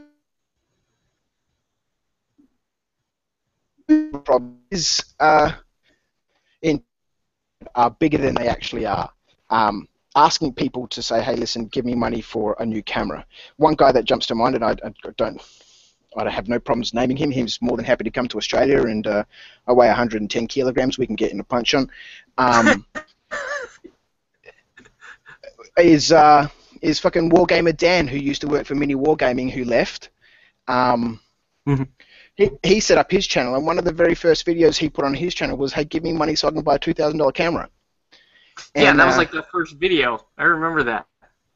I was like, "What the hell, man? This is not how you do it." That's what I have an issue with. Don't have a problem with people trying to make money from their hobby. I've been doing it for 15, 20 years. One of my very first businesses was a little cookie shop when I was what, 12, maybe 14. I used to enjoy baking cookies, come to the local after-school care places and try and sell them. I don't have a problem with people trying to make money from their hobbies. But what I do have a problem with is people who think that they're entitled to receive something and ask people for money. I also have a problem with people who think that they're entitled to free content and get unhappy or upset with people when they don't produce content. I also have an issue with that. Oh, that's another side to this, right? Now, have you ever encountered people that are angry about the rate at which you put out free content or anything like that? Look, I wouldn't say that they're angry, but I have received messages from people in the past. Not a lot. I've been fairly fortunate with my channel. I mean, I have over 10,000 subscribers, and I've received a handful. I could probably count them on 10 fingers, the number of hate mails or messages that I've got from people, and that sort of stuff washes over me. I mean, yes, I enjoy playing with little toy soldiers, but I have quite a broad life outside of that. So you can call me a geek, call me a nerd, call me a virgin if you want. I can almost guarantee that those bastards, my life is much better than theirs. I have had a handful of comments from people saying, "Hey, listen, you said you were going to do this and you didn't do it. When are you going to produce that video? Because I'm waiting for you to do it so I can finish on my project." And I don't respond to those sorts of messages. I mean, I do this sort of stuff in my free time for the love of it, and I put it up on YouTube as much for my own enjoyment. I mean, I'm a very vain person, and I like to see people give me content, giving me comments and thumbs up and all that sort of stuff, but as much for everybody else. But when someone sends me a message and says, "Hey, listen, you didn't finish off that project," and like 99.9% of the comments on my channels are fine. It's the messages that people send me, or the fucking emails that people send me. It's the private stuff that they want to do behind closed doors, and say, "Hey, listen, I'm waiting for you!" Exclamation mark! Exclamation mark! When are you going to finish this project? And then caps! I'm waiting for you. Get fucked. I think the only time people should get Or, you know what? No, I don't even think people have any right to get angry at you for free content. Like, even if you have a release schedule where, like, on Fridays I release a video about this, on Tuesdays I release a video about this, on Mondays I release a video about this. Life happens. Like, sometimes your plans fall through. Sometimes you realize that your idea for a video was kind of shit. There you go. Yeah, I agree. Sometimes, I mean, I've done that in the past where I'm like, oh, I want to try and be more regular with my content, and I'm going to do this, and I'm going to do that, and I never do it. It's a full-time job to be, like, a full-time regular YouTuber. It is a full-time job. Yeah, exactly. Yeah. I've gotten a lot of comments about the production quality of my content. You know, it's a lot of, hey, you have a lot of good information on your channel, but man, you gotta buy a better camera, or you gotta fix your microphone, or whatever. And it's kind of the same attitude. I'm like, you know what, fuck you guys, I don't care. I'm doing this for free. It's fun for me to put this stuff up. I don't care if you want to have better quality sound, or you think my video was I could do with a better camera. I don't care enough about the production quality, and I don't know if that makes me a dick or whatever, but for me, you know, because YouTube is mainly for me just a means to another means to enjoy the hobby and share it. I really don't care what, you know, what the packaging is on my content. It is what it is, and I'm going to put it out this way, and I do very little editing, and I don't make any apologies about it. That's just, hey, I wanted to shoot this one day, and I shot it, and that's what we did. Octave, you haven't been listening to the masses, mate. You haven't been listening to the masses. They want to send you their money, mate. Ask them for money for a new camera. Ask them for a new camera and a microphone. If they think that your production quality is so, like, they like what you're putting out there, but they think your production quality is so shit that they don't want to watch you, tell them to fix it.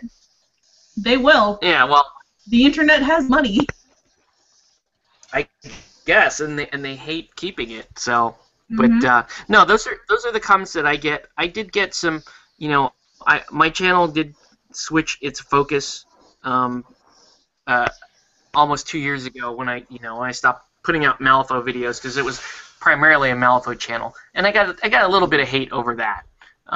But no, I mean that's what I get normally on my channel. But a lot of people, and frankly, I've said this before, I don't care who likes my channel, as long as, like, my brother and my friends and the other people that I hang out with, or that I know on a little bit more than a you know, acquaintance level, as long as they enjoy what I put up, that's good enough for me. And again, it's priorities. There's some folks that that have a little bit more invested in their media content, and I think that's totally fine. It's just that's just not where my priority is. And I don't knock anybody for having. It's like me and the guys on the podcast. We spent $300 just for our initial setup shit, like for our mixing board and our recorder and our microphones and everything. $300 out of our own personal pockets, that because we wanted to have a professional sounding podcast, and I think our sound quality on the podcast is pretty fucking dope. Yeah, and well, the difference is you guys didn't come out and say, you know, you guys didn't like hit a fucking tape recorder and say, here, send us money so that we can can buy all this audio equipment. It was, hey, you guys ponied up. We're going to pay this money. We're going to get pretty awesome. And then if we can afford better shit down the road because people want to give us money, awesome. Now, I will add this, too, because this has changed for me in the past year. And I think this also kind of applies to Viv, too, is, yes, we put our videos out because it's fun for us and whatever, and we like sharing. But there is some truth to the element of we get a little bit out of this, and I'll explain mine here for a second. So Play It Painted is, on the local level, it is a commission painting service. That is the arm of our operation that actually makes us a little bit of coin. And so having a YouTube channel where we're either teaching people games or we're painting, that's all. It's all kind of a cross-promotional thing, you know. And I won't. There's no hidden agenda there. That is literally a small part of why I have this channel, is because it's like, hey, you can see me painting stuff, you can learn some of the games that I'm playing, and you can meet me locally, play those games with me, or you can send me miniatures and I'll paint them for you and send them back to you. So it really does serve a purpose there, and a lot of the other stuff that we do, a lot of stuff that I do, just kind of ties into growing a little bit of awareness around that brand, so that, you know, we do have some, so that I can keep commissions coming in and pay for my babysitter. No lie, that's literally, and that has been something that has changed in the past year since I had my kid. But yeah, I don't know. I don't have any particular shame or anything in saying that, because that's literally what it is, and I think people should know that that's part of the reason why I have this channel.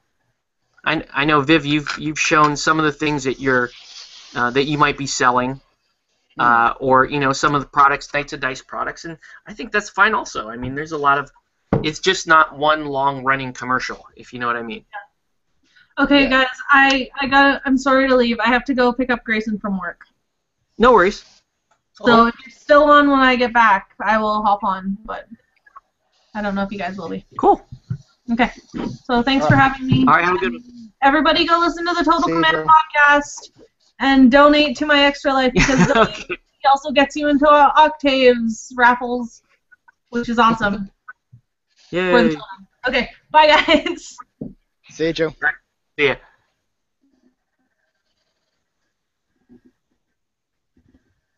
All right, so yeah, that's.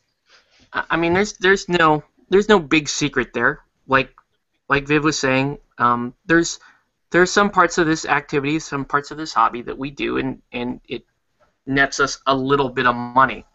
But that's not, for me anyways, that's not the central focus of why I have a channel. It turned into something that was kind of a nice little bonus, because I had the channel running before I became a commission painter, and so that now that I am one, it's just a nice little extra thing. Like, okay, well, and I even tell my clients this. I'm like, I paint a lot of my commissions on air too, so you might be watching me paint something that is your model, and you're welcome to hop on live, and if you have any, like, if you want me to change something, or you know, you want to see something that I'm painting of yours, I'd be more than happy to do that for you.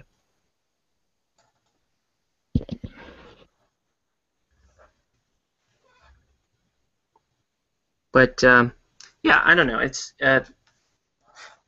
thought it was an interesting topic to bring up because of the whole "hey, send me your T-shirt" thing that did not go very well, and then obviously Dreadlen's comments on that, I think, were pretty spot on. You know, and it's tiring to see stuff like that, and for me, I'm always looking for more channels to watch. And so, you know, I want to be able to watch those channels. I personally like the just individual hobbyist channels. I like watching stuff like that, and I like watching content for games and stuff that isn't widely covered. So, you know, like what's his name, Athalith, and some of the games that he covers, Muskets and Tomahawks. I like this channel called David Nichols. He paints a lot of historical stuff and just does displays. That's really fun. Obviously, anything Dread does is fun. Greenleaf Terrain, very fun. And there's another guy. Oh, they dropped out. But there's another guy that's running a business, but is upfront about what he's doing, and he's legitimately putting his stuff out there, and it's great stuff. And his content is free, but hey, it helps him. It's a marketing tool. It helps him kind of get some of his his that's the word I'm looking for. Helps him display some of his work pieces and stuff. So that's a really nice thing. I'm going to load comments here. See where we're at.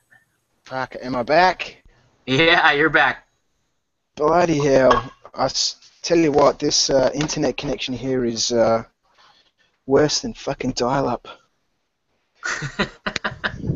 Not quite, but I mean, it's terrible for today's Canvas says, day. if asking money is difficult, ask for a shirt. Yeah. Oh, sorry about that. I guess I had accidentally talked over you there. No, that's okay. I don't know what I was saying. My internet connection is terrible. Yeah, or it could be on my end too, because I always have shitty internet on this. It's been a while since I've been disconnected from my own feed, though, and that was a common thing going there for a little while. No,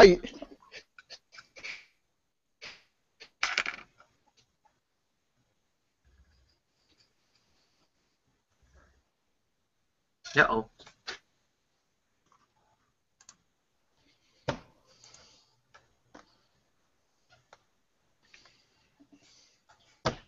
All right, still there, Viv? I'm still here. Can you hear me? Yeah. You dropped out. Your sound dropped out there for a minute. Yeah, Cool. the internet here is doing Yeah, I was just weird. Maybe doing something.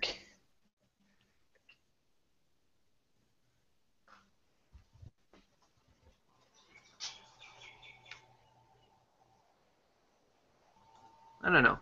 That's one of the things that we wanted to cover tonight. Again, I'm not trying to knock people that are really trying to do something professional with their hobby. That's fine, and people have done it in the past, and and they're able to be successful at it, and it's great to be able to do something that you love. It's just a different story than I think what we're seeing is just a lot of it's just kind of straight up pandering, and I don't know. It's just it gets tiresome to watch or to listen to, and it would be great if, frankly, I like the free content stuff, because a lot of times you pick up stuff that they're not going to tell you on the paid stuff, because a lot of times the paid stuff, the high production stuff, maybe really high production, but sometimes there's there might be little tidbits of information or something that turns out to be really cool. So yeah, exactly.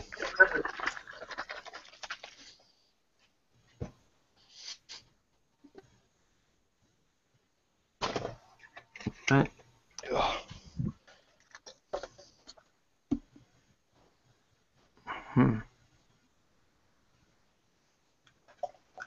I don't know. Maybe one day, if we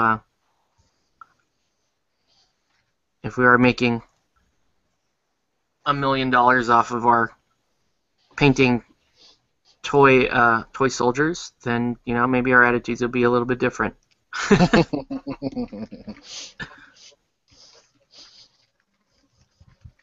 Have you looked at well, I know you ran a shop at one point, right? Yeah. You ran your own shop, and you've done a lot of, and now you kind of have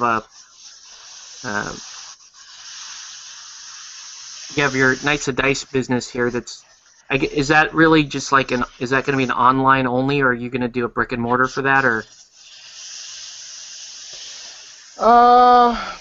Look, the shop that I had a couple of years ago really drove me to sort of I had some issues at that stage, and I thought for a long time it was because of the shop and all that sort of stuff, but I've noticed now, sort of after several years, this is a backstory, by the way. This is a very politician's way of answering a question. There you go. Since I haven't had the shop for many years, I've I've missed it. I really have missed it. Will I do it again? Will I have another bricks and mortar store? Look, I don't know. I've been thinking about it. The warehouse that I'm in at the moment is rented. I'm looking to buy something next year, and if I'm honest, I have been looking around for places that would allow me to do some retail work. I don't know if I will, Octave. It's something that I miss and something that I did enjoy. But at this stage, I'm just not sure if I miss the gaming or if I miss the social activities. Sure. I don't think I miss the retail. Retail is a shitty game. It's super tough in competitive environments like this one. But I don't know. I might. There's a chance I might do it again in the future. Interesting. Okay. You're not getting hate mail because you're not running a shop anymore, are you? You said you were going to open a shop. Yeah, I do get messages from people from time to time saying, "Look, Viv, you need to open," from local people, saying you need to open another shop. There's no good places for us anymore. There's been menus close because it's such a tight industry, and my shop and another store, Realm of Legends, two big gaming destinations. We were actually stores that had space for people to play. And I think I've mentioned this before, that in America, that's sort of the norm, isn't it? You have a gaming store and you go there and you play. Yeah. Here, a lot of stores are just a retail outlet. You go in there, you buy some shit, and you walk out and you go somewhere else to play games, either at your house, a friend's house, or you go to one of the gaming clubs, and you meet up once a fortnight or once a month or once a week or however often that club meets up. But my store and a couple of others, we're sort of trying to break that boundary of, hey, listen, come and play in the stores. There's not a lot of them around anymore. There are a handful, but the gaming spaces that they have available just, in my opinion, don't cut it. So, I don't know. I'm waffling now, and I don't know really what I'm talking about. That's okay. We're just sort of painting, and it is interesting to listen to because for a lot of us, because we just don't have that, we don't have the experience that you do on that side of the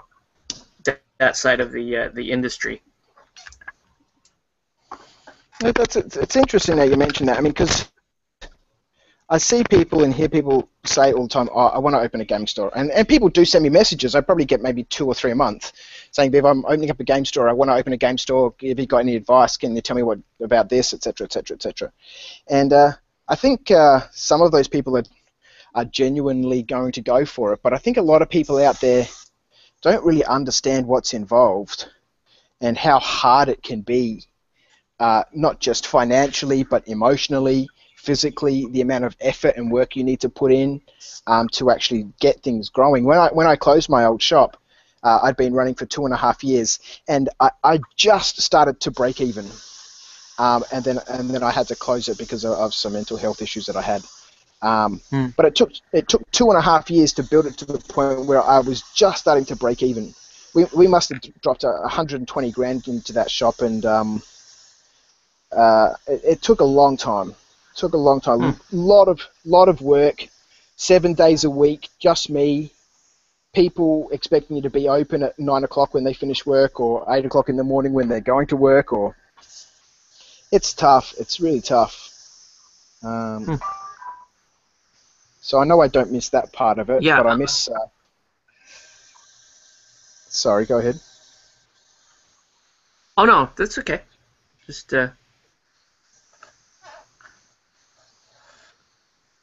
I do miss having the kick. I was gonna say. Yeah.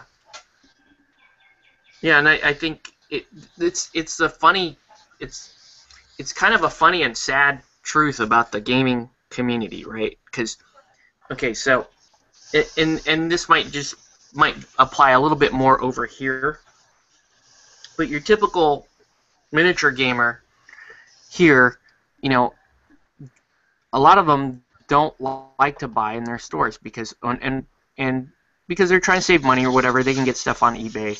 They can get stuff. They can get stuff through trades or whatever, and that's heavily practiced. And I'm not knocking that. Sometimes you just don't have the money, but you want to play a game, whatever. But what happens is they're screwing the retailer.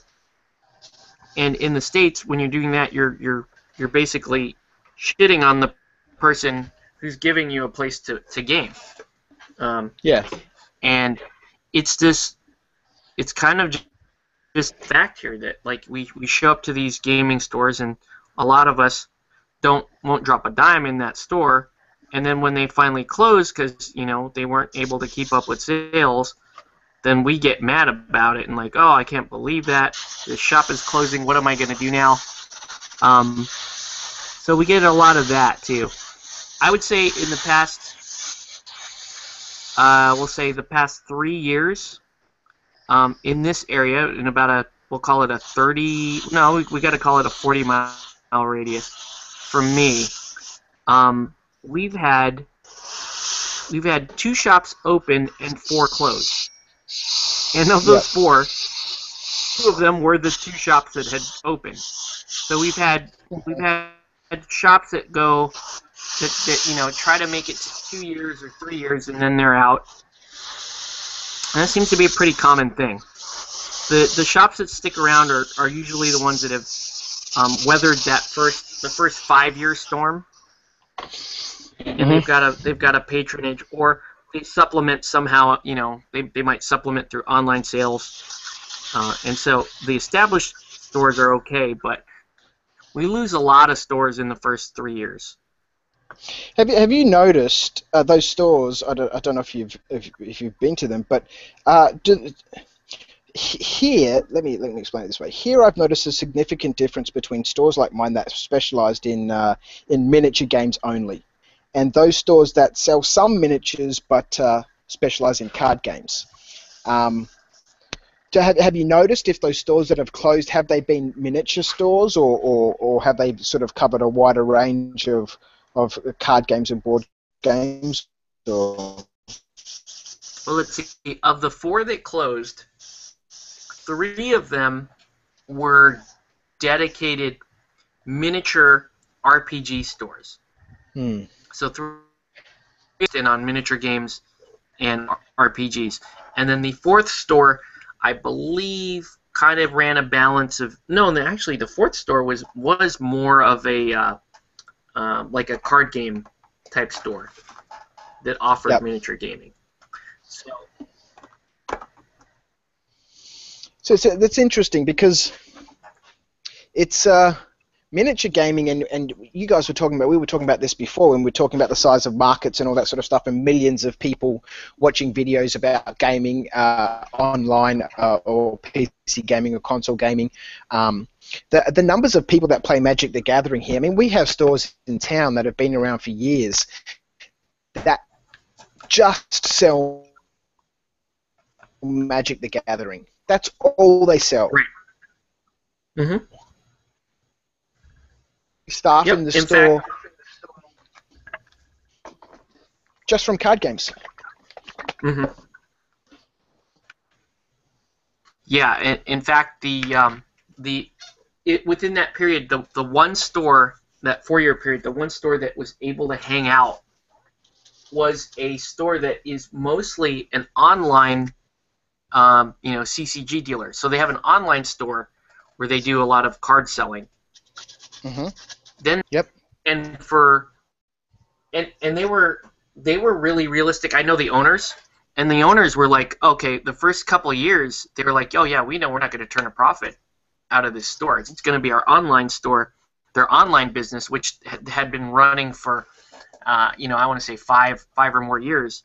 They're going to say that business is what's going to keep us afloat. And to them, it was like, well, we give the brick and mortar X number of years, and either it starts to turn around or we just close it and we keep our business model online. In their case, it paid off. They got good support from the community on the ground, and we were going out there. I shot a video about their shop. Actually, it's on my channel. It's called the Monstore. We play a lot of games there, and yeah, that shop is primarily an online card dealer, and they were able to put together a gaming store out of it, and they also support miniature games as well. We were we were a pretty regular part of their miniature gaming community there. And yeah, that was one of the success stories. But the other shops, there are a number of reasons why these shops didn't do well. But I would say the fact that they were focused on miniature games, I don't know that that's a reliable strategy. Given No, it's not a reliable strategy. Given this particular area. I can tell you it's not a reliable strategy. You need to have right, because you're just not getting enough. Yeah, you don't have enough people there. You don't have enough. Oh, sorry. We've got a delay going on. Oh, sorry, Viv.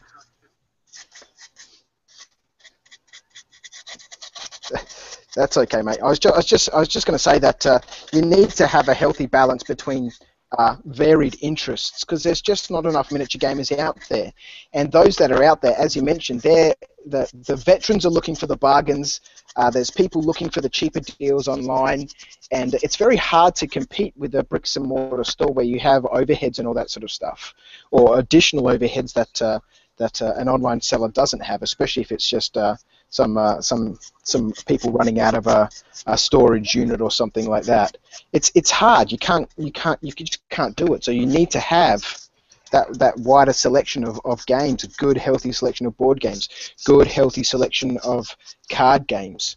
And all of that then increases your overheads because you need people who understand those. It's difficult to sell Magic if you don't know anything about Magic.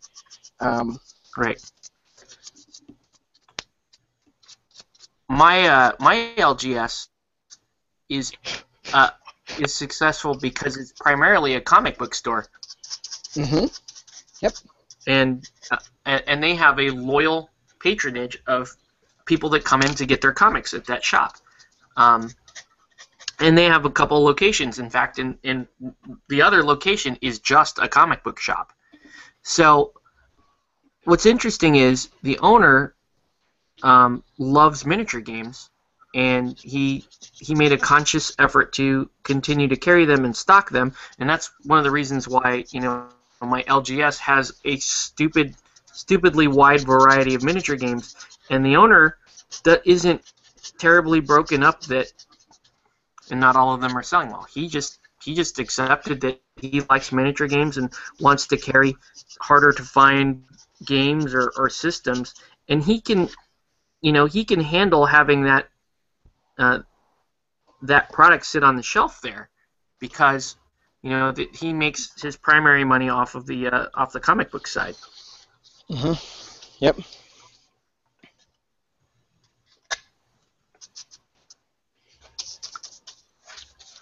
So I don't know. For me personally, if I were to ever look at doing something like a miniature store, this is me personally, I'd have to have won the lottery, or have something that is really, really stable income, because like you said, that your first X amount of years are not going to be profitable, right? You're not going to break even. You're not going to be in the black. So for me personally, I need to have some other source of income or something happening. Even if I were ever even consider opening up something like that. I don't really see myself as a retailer or anybody that would own a miniature store, unless I was like somebody that just owned the shop but really didn't have anything to do with operations. Mm-hmm. For example, one of the shops that was local here was owned by an NFL player, which is interesting. So a football player. He had nothing to do with the operations of the shop. He just owned the shop. Yeah. And it was a good and a bad thing, because unfortunately the people that did run the shop, not so great at their job, and the shop didn't really... The shop almost made it to 2 years, and it just couldn't keep up with the sales. Yeah. Yeah, it's a familiar thing. And again, they were really the only thing they carried in their shop were miniature games. And a lot of people called it out, like, look, you got to carry Magic, you got to carry, something that's going to sell more frequently than miniatures, because it's just not. You can't just bank your business on that.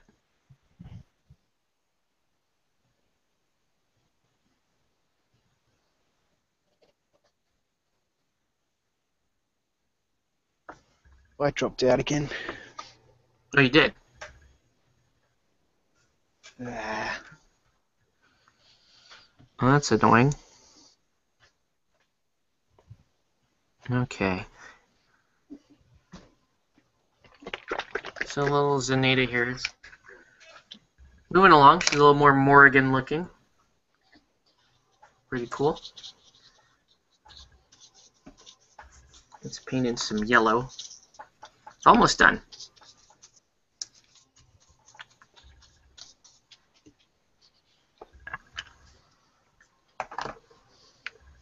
I think if I had the kind of spare money to do something like a miniature store, I would seriously just consider renting out a space and taking a small loss, instead of. And again, this is just me not really being a business-minded guy, at least not for retail. I would almost just prefer to just rent the space so that me and my friends can game whenever we wanted to. Or have a or have a warehouse.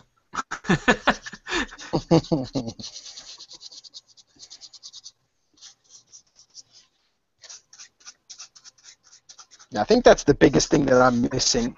I don't know how keen I am on retail. I think the biggest thing that I'm missing is having that venue. I've always been a host. I've always enjoyed having parties. When I was a younger lad, we had a massive house in Adelaide, in a different state, and always had people there, and always having parties and stuff. And that's what I loved about my old shop, the Bunker, was just having people there, and I used to live above the shop, so I was always there, and people would hang out. I mean, I had people sleep in the shop sometimes. It was a great place. I think that's what I miss. I think it's the venue, not the actual drudgery of having to fucking stock shelves and reorder stuff and sort of discontinue lines that aren't selling well and manage all of that properly. And yeah, that part does not sound very fun to me. I would want to just sit in there. Honestly, I would just want to sit in there and paint and get up once in a while and play a couple games with my friends, and then and that would be it. Yeah. Yeah.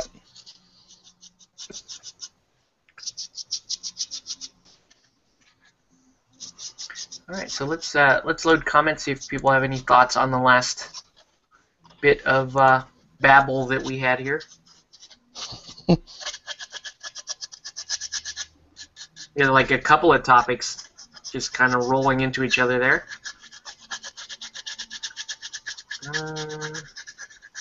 Canvas says, I made YouTube videos purely for hookers and cocaine.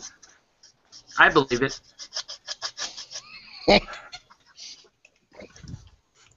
Strange things happen to the people who live out west.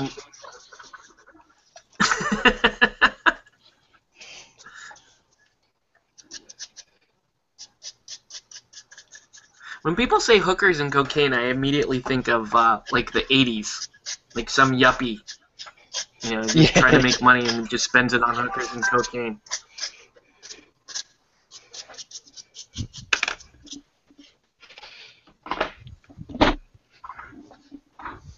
Fucking Canvas.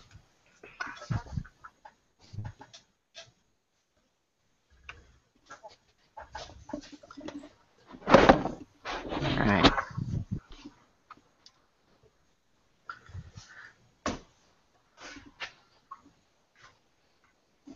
Very cool. So how's Charlotte doing? She's walking now, right? Oh yeah.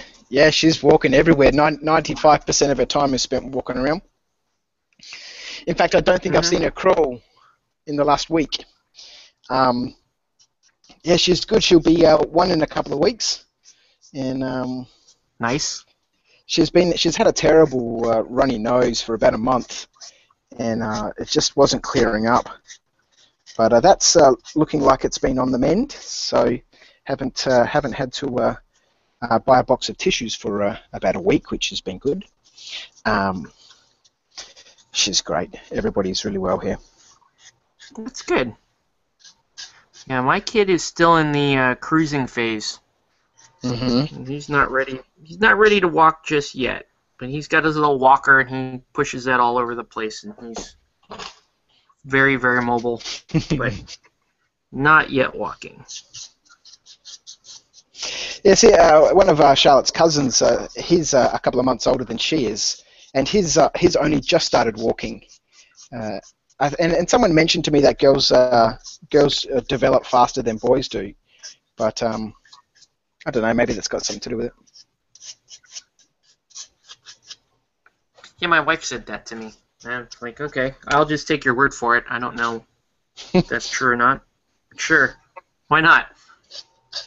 I believe it.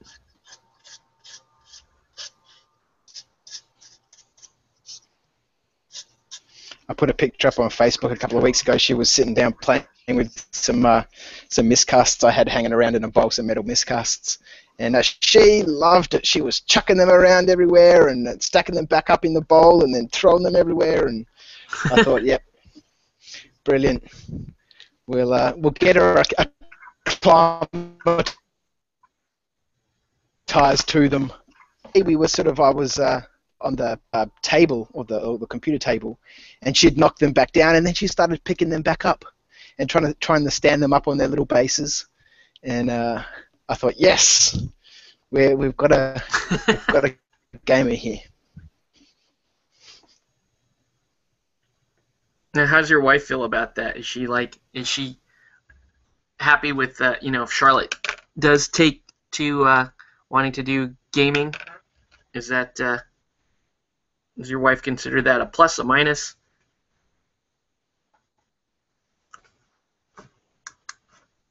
Uh-oh. Dropped out again. Or, I don't know.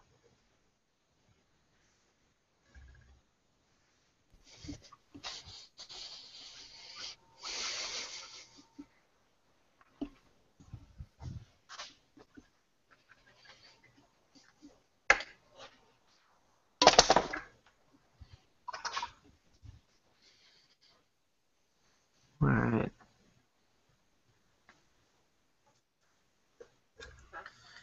So moving right along here, let me where's my just go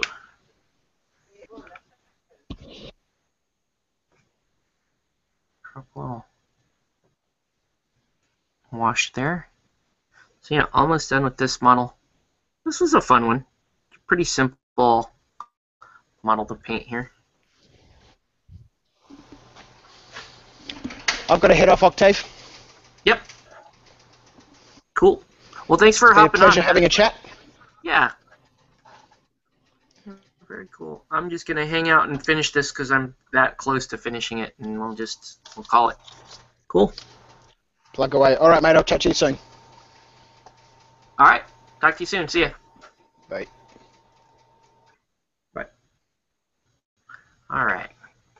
So there we go. Just gonna with this model. Not pretty quiet night tonight. That's nice. Again, congratulations to Marty. Win our little raffle.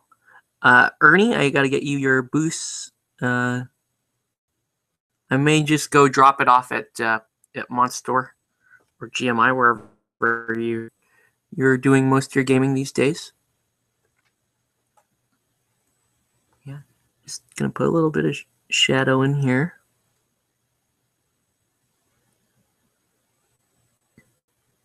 So you can see I'm not really using the sepia wash as a as a wash per se. I'm just kind of, in this case, I'm just kind of using it as just a little bit of a tint there at the top of the wings. And then I'm going to use it around the edges of the veining here.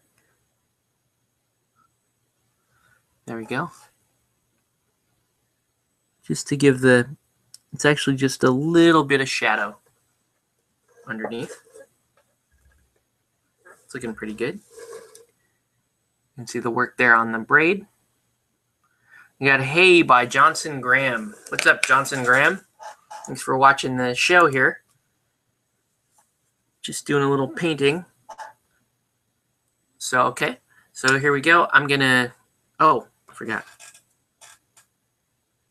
A little bit more wash here on the, so I'm going to run the wash here at the base of the horns where the horns meet the hair. Again, just a little bit of shadow. I'm not going very heavy with this wash. I just want to have, it's almost just doing like an overbrush with the wash, just to get a little bit of a tinge on there. And it helps kind of move that transition along. All right, so there's that. Let's go ahead and, so the bases I have for my Doctrine are, they're just simple, like brick cobblestone bases.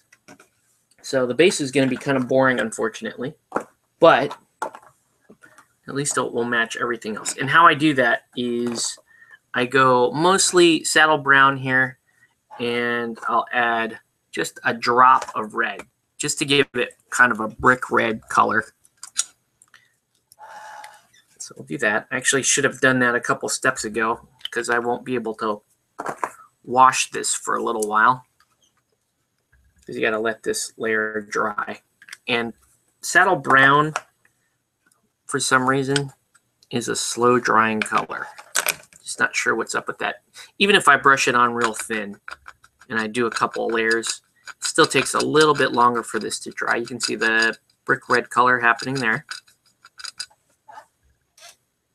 And this is just the easiest thing in the world to do these little brick red bases. All right, so I'm gonna reload comments. We're a little bit beyond the 2-hour mark here, so I'm gonna be wrapping up this show here pretty soon. Gonna load a couple more comments. Nothing yet. I'll probably rant a little bit more after I put this this brick color down.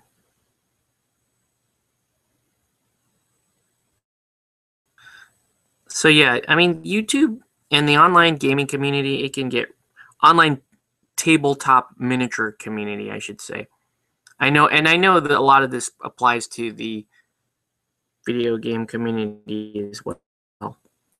It can get annoying. You know, you got people asking for stuff. You got people who aren't what they say they are. You've got trolls. You got posers, which is weird.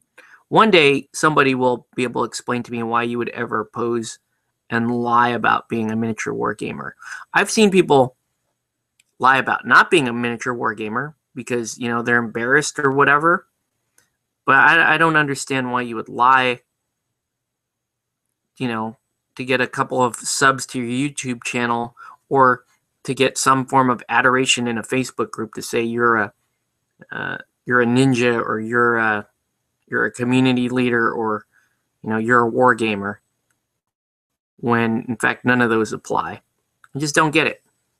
Don't understand why if somebody had craved attention that badly, why pick miniature wargaming? Plenty of other larger markets out there to seek attention from. But again, just my opinion. Ooh. A little air bubble there. In case you're wondering, these are Wargamer Mr. Dandy. I think he's calling them brick cobblestone bases. And you can see, actually, you probably can't make any detail out on that. Let me show you the face up close here. Let's see if the camera will actually focus. Come on, camera. There we go. So you can see the face here on Morgan. again, really fun model. Zenaida Morgan. I didn't think I would enjoy this one that much, but I did. So that leaves me with a couple of dark space models left. I'll just paint Ren Fair at some point, and and I'll paint Iron Chef at another point there. And of course, for you, Jose Peral, I will paint the Traveler, which looks like a really fun miniature. I don't know, man. If I have a lot of fun painting this model, this might actually be my Saga Warlord, because for my Crescent and Cross army, because she does have, she does look a little Templar-ish, which is kind of awesome. All right. So here we go there. I'm just going to let that dry. In fact, I'm wondering, no, I won't hit the black lip just yet. We'll just let this dry for a minute. I'm going to sip my drink here.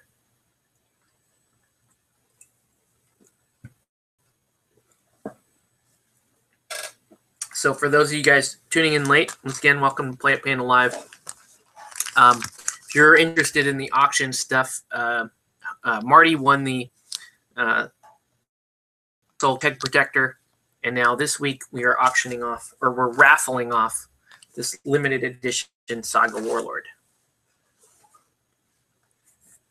So fun stuff.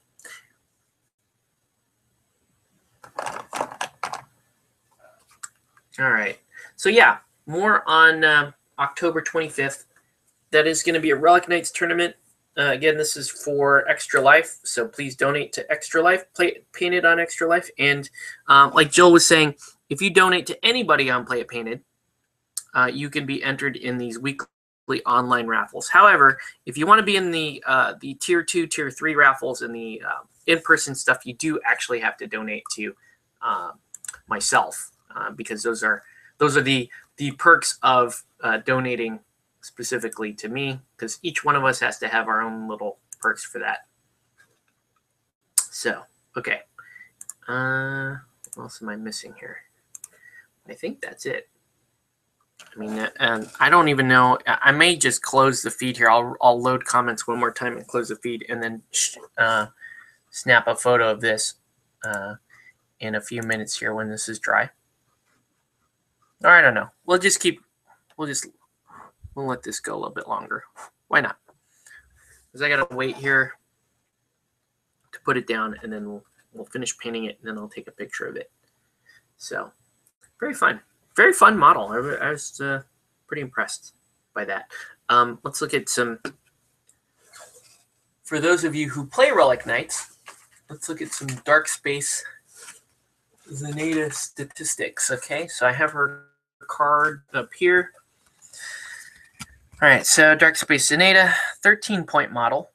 You can field her with Prismatic or with Doctrine. She's a 13 points. She comes on a 40, height 3, 6'6" walk.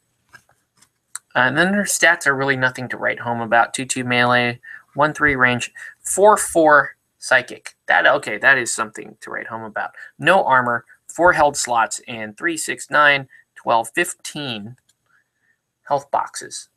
Interesting. Okay, so here's some nice references to Morgan. Soul Feast. You know her from the video game Soul Feast, which is, I guess that was her little fireball. This is a psychic attack. Damage 4 Reeve. It's 2 yellow and a red. So it's not too expensive, 2 yellow and a red. The purple press will increase to damage 6, and you can gain life leech for 3 more red. So not a terrible psychic attack for cheap. Her melee attack, Eternal Slumber, damage 4, charge 6. It's quite nice. Charge 6 with move 6 is quite nice. So it comes with that 2 yellow and a red again. You can pay for a press so that the target can't redirect. You can increase the damage 7, or you can pay 3 orange so that the target may not recover. Not bad.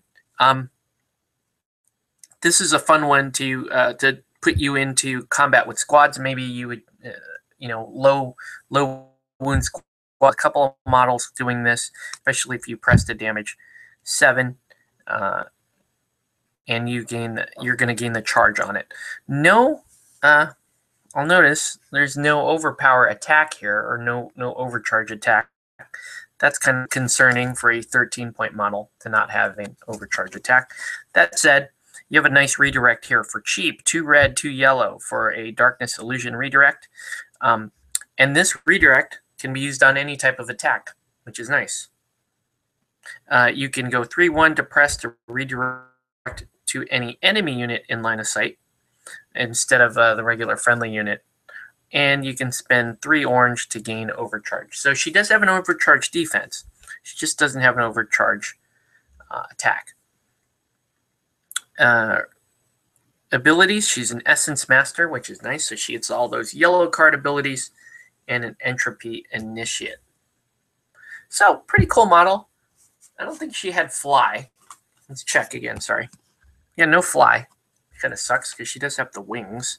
But I guess Morgan didn't really think. Maybe if they gave her thrusters, that would make sense, because that's kind of more of a Morgan thing. And we saw that on Dark Space Candy, who is based on Chun-Li, that she gets a thruster ability. Jose, if you are watching, sir, I was wondering, are you still playing Relic Knights? And maybe we should try to arrange a time to get out there and game with you, play some Relic Knights with you. I don't know.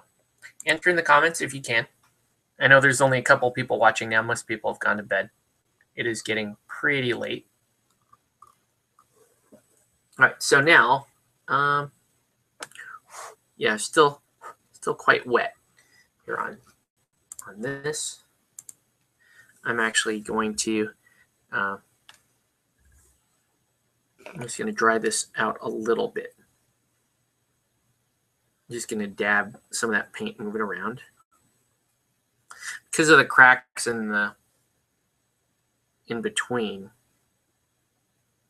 you still have a fair bit of wet paint on this base when it should have dried. I'll just move that out. Move that out. Let that dry.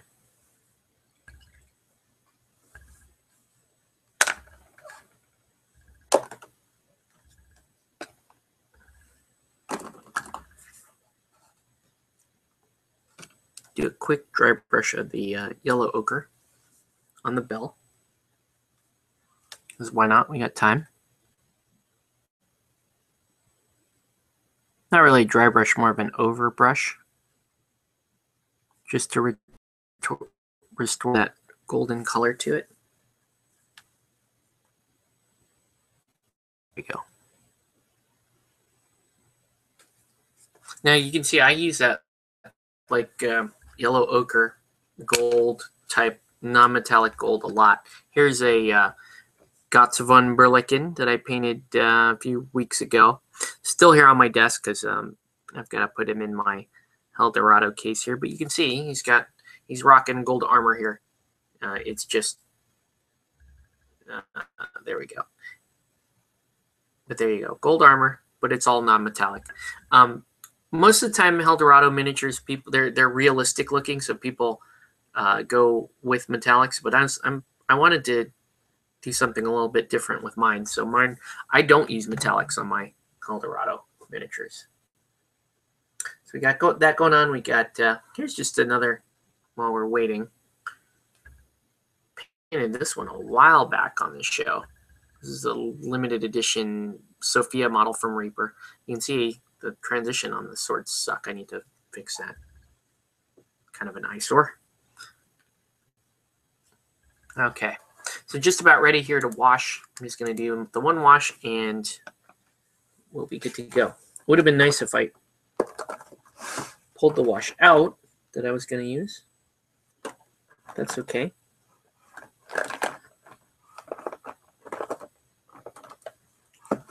So just going to use a little bit of strong tone on it. Just going to fill a few cracks here for the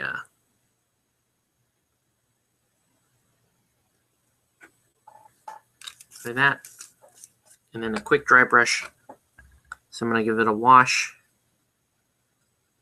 Probably should have thinned my wash a little bit, but that's okay.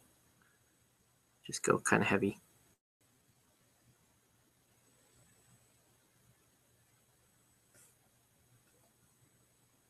Because I'm only painting one miniature right now. It's kind of unusual for me. I usually paint groups of miniatures. But hey, the live show has been it's kind of odds and ends lately as far as what I've been painting. Okay, so there, that's down.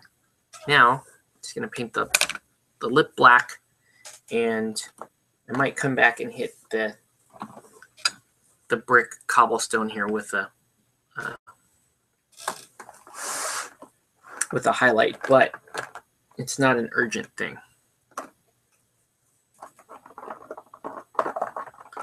So let's find paint.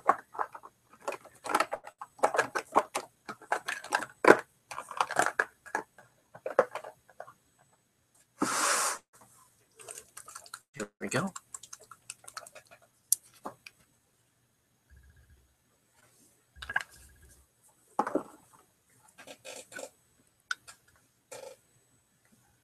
Once again, very quiet night.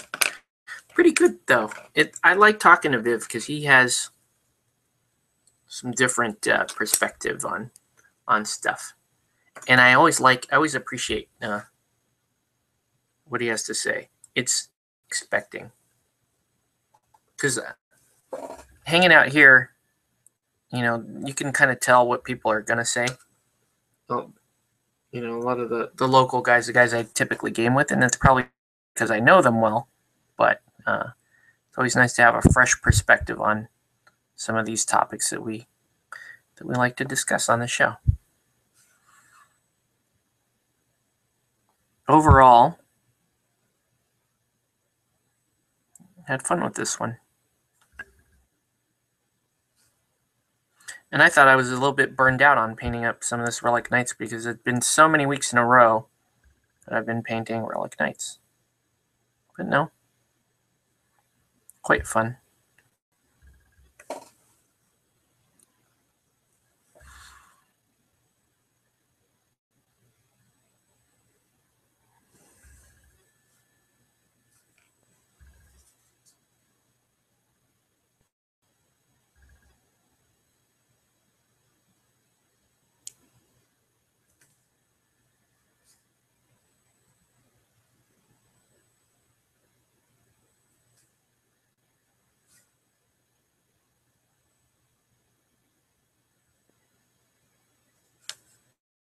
Okay, pretty good, man.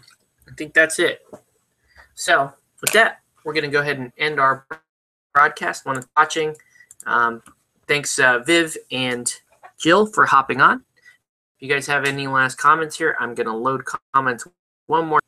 Again, this is Dark Space Zeneda cosplaying as Morgan. So let's go ahead and load comments. And then if not, I'm going to close this out, and then I'm going to snap a photo. What am I going to post this on? One of my Facebook groups. I don't know. We'll do that. All right. So here we go.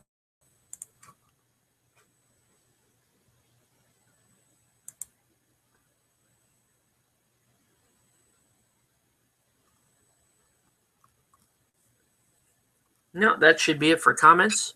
All right, guys. Thanks for watching.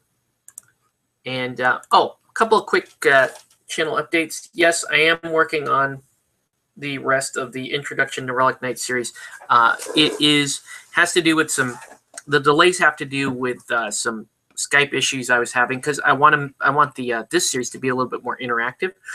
So I'm involving some folks that do podcasts and that kind of stuff, but they don't have much experience with Relic Knights. So it's literally going to be me explaining Relic Knights to people live and actually getting like live organic questions from them, recording that on Skype and then putting it up.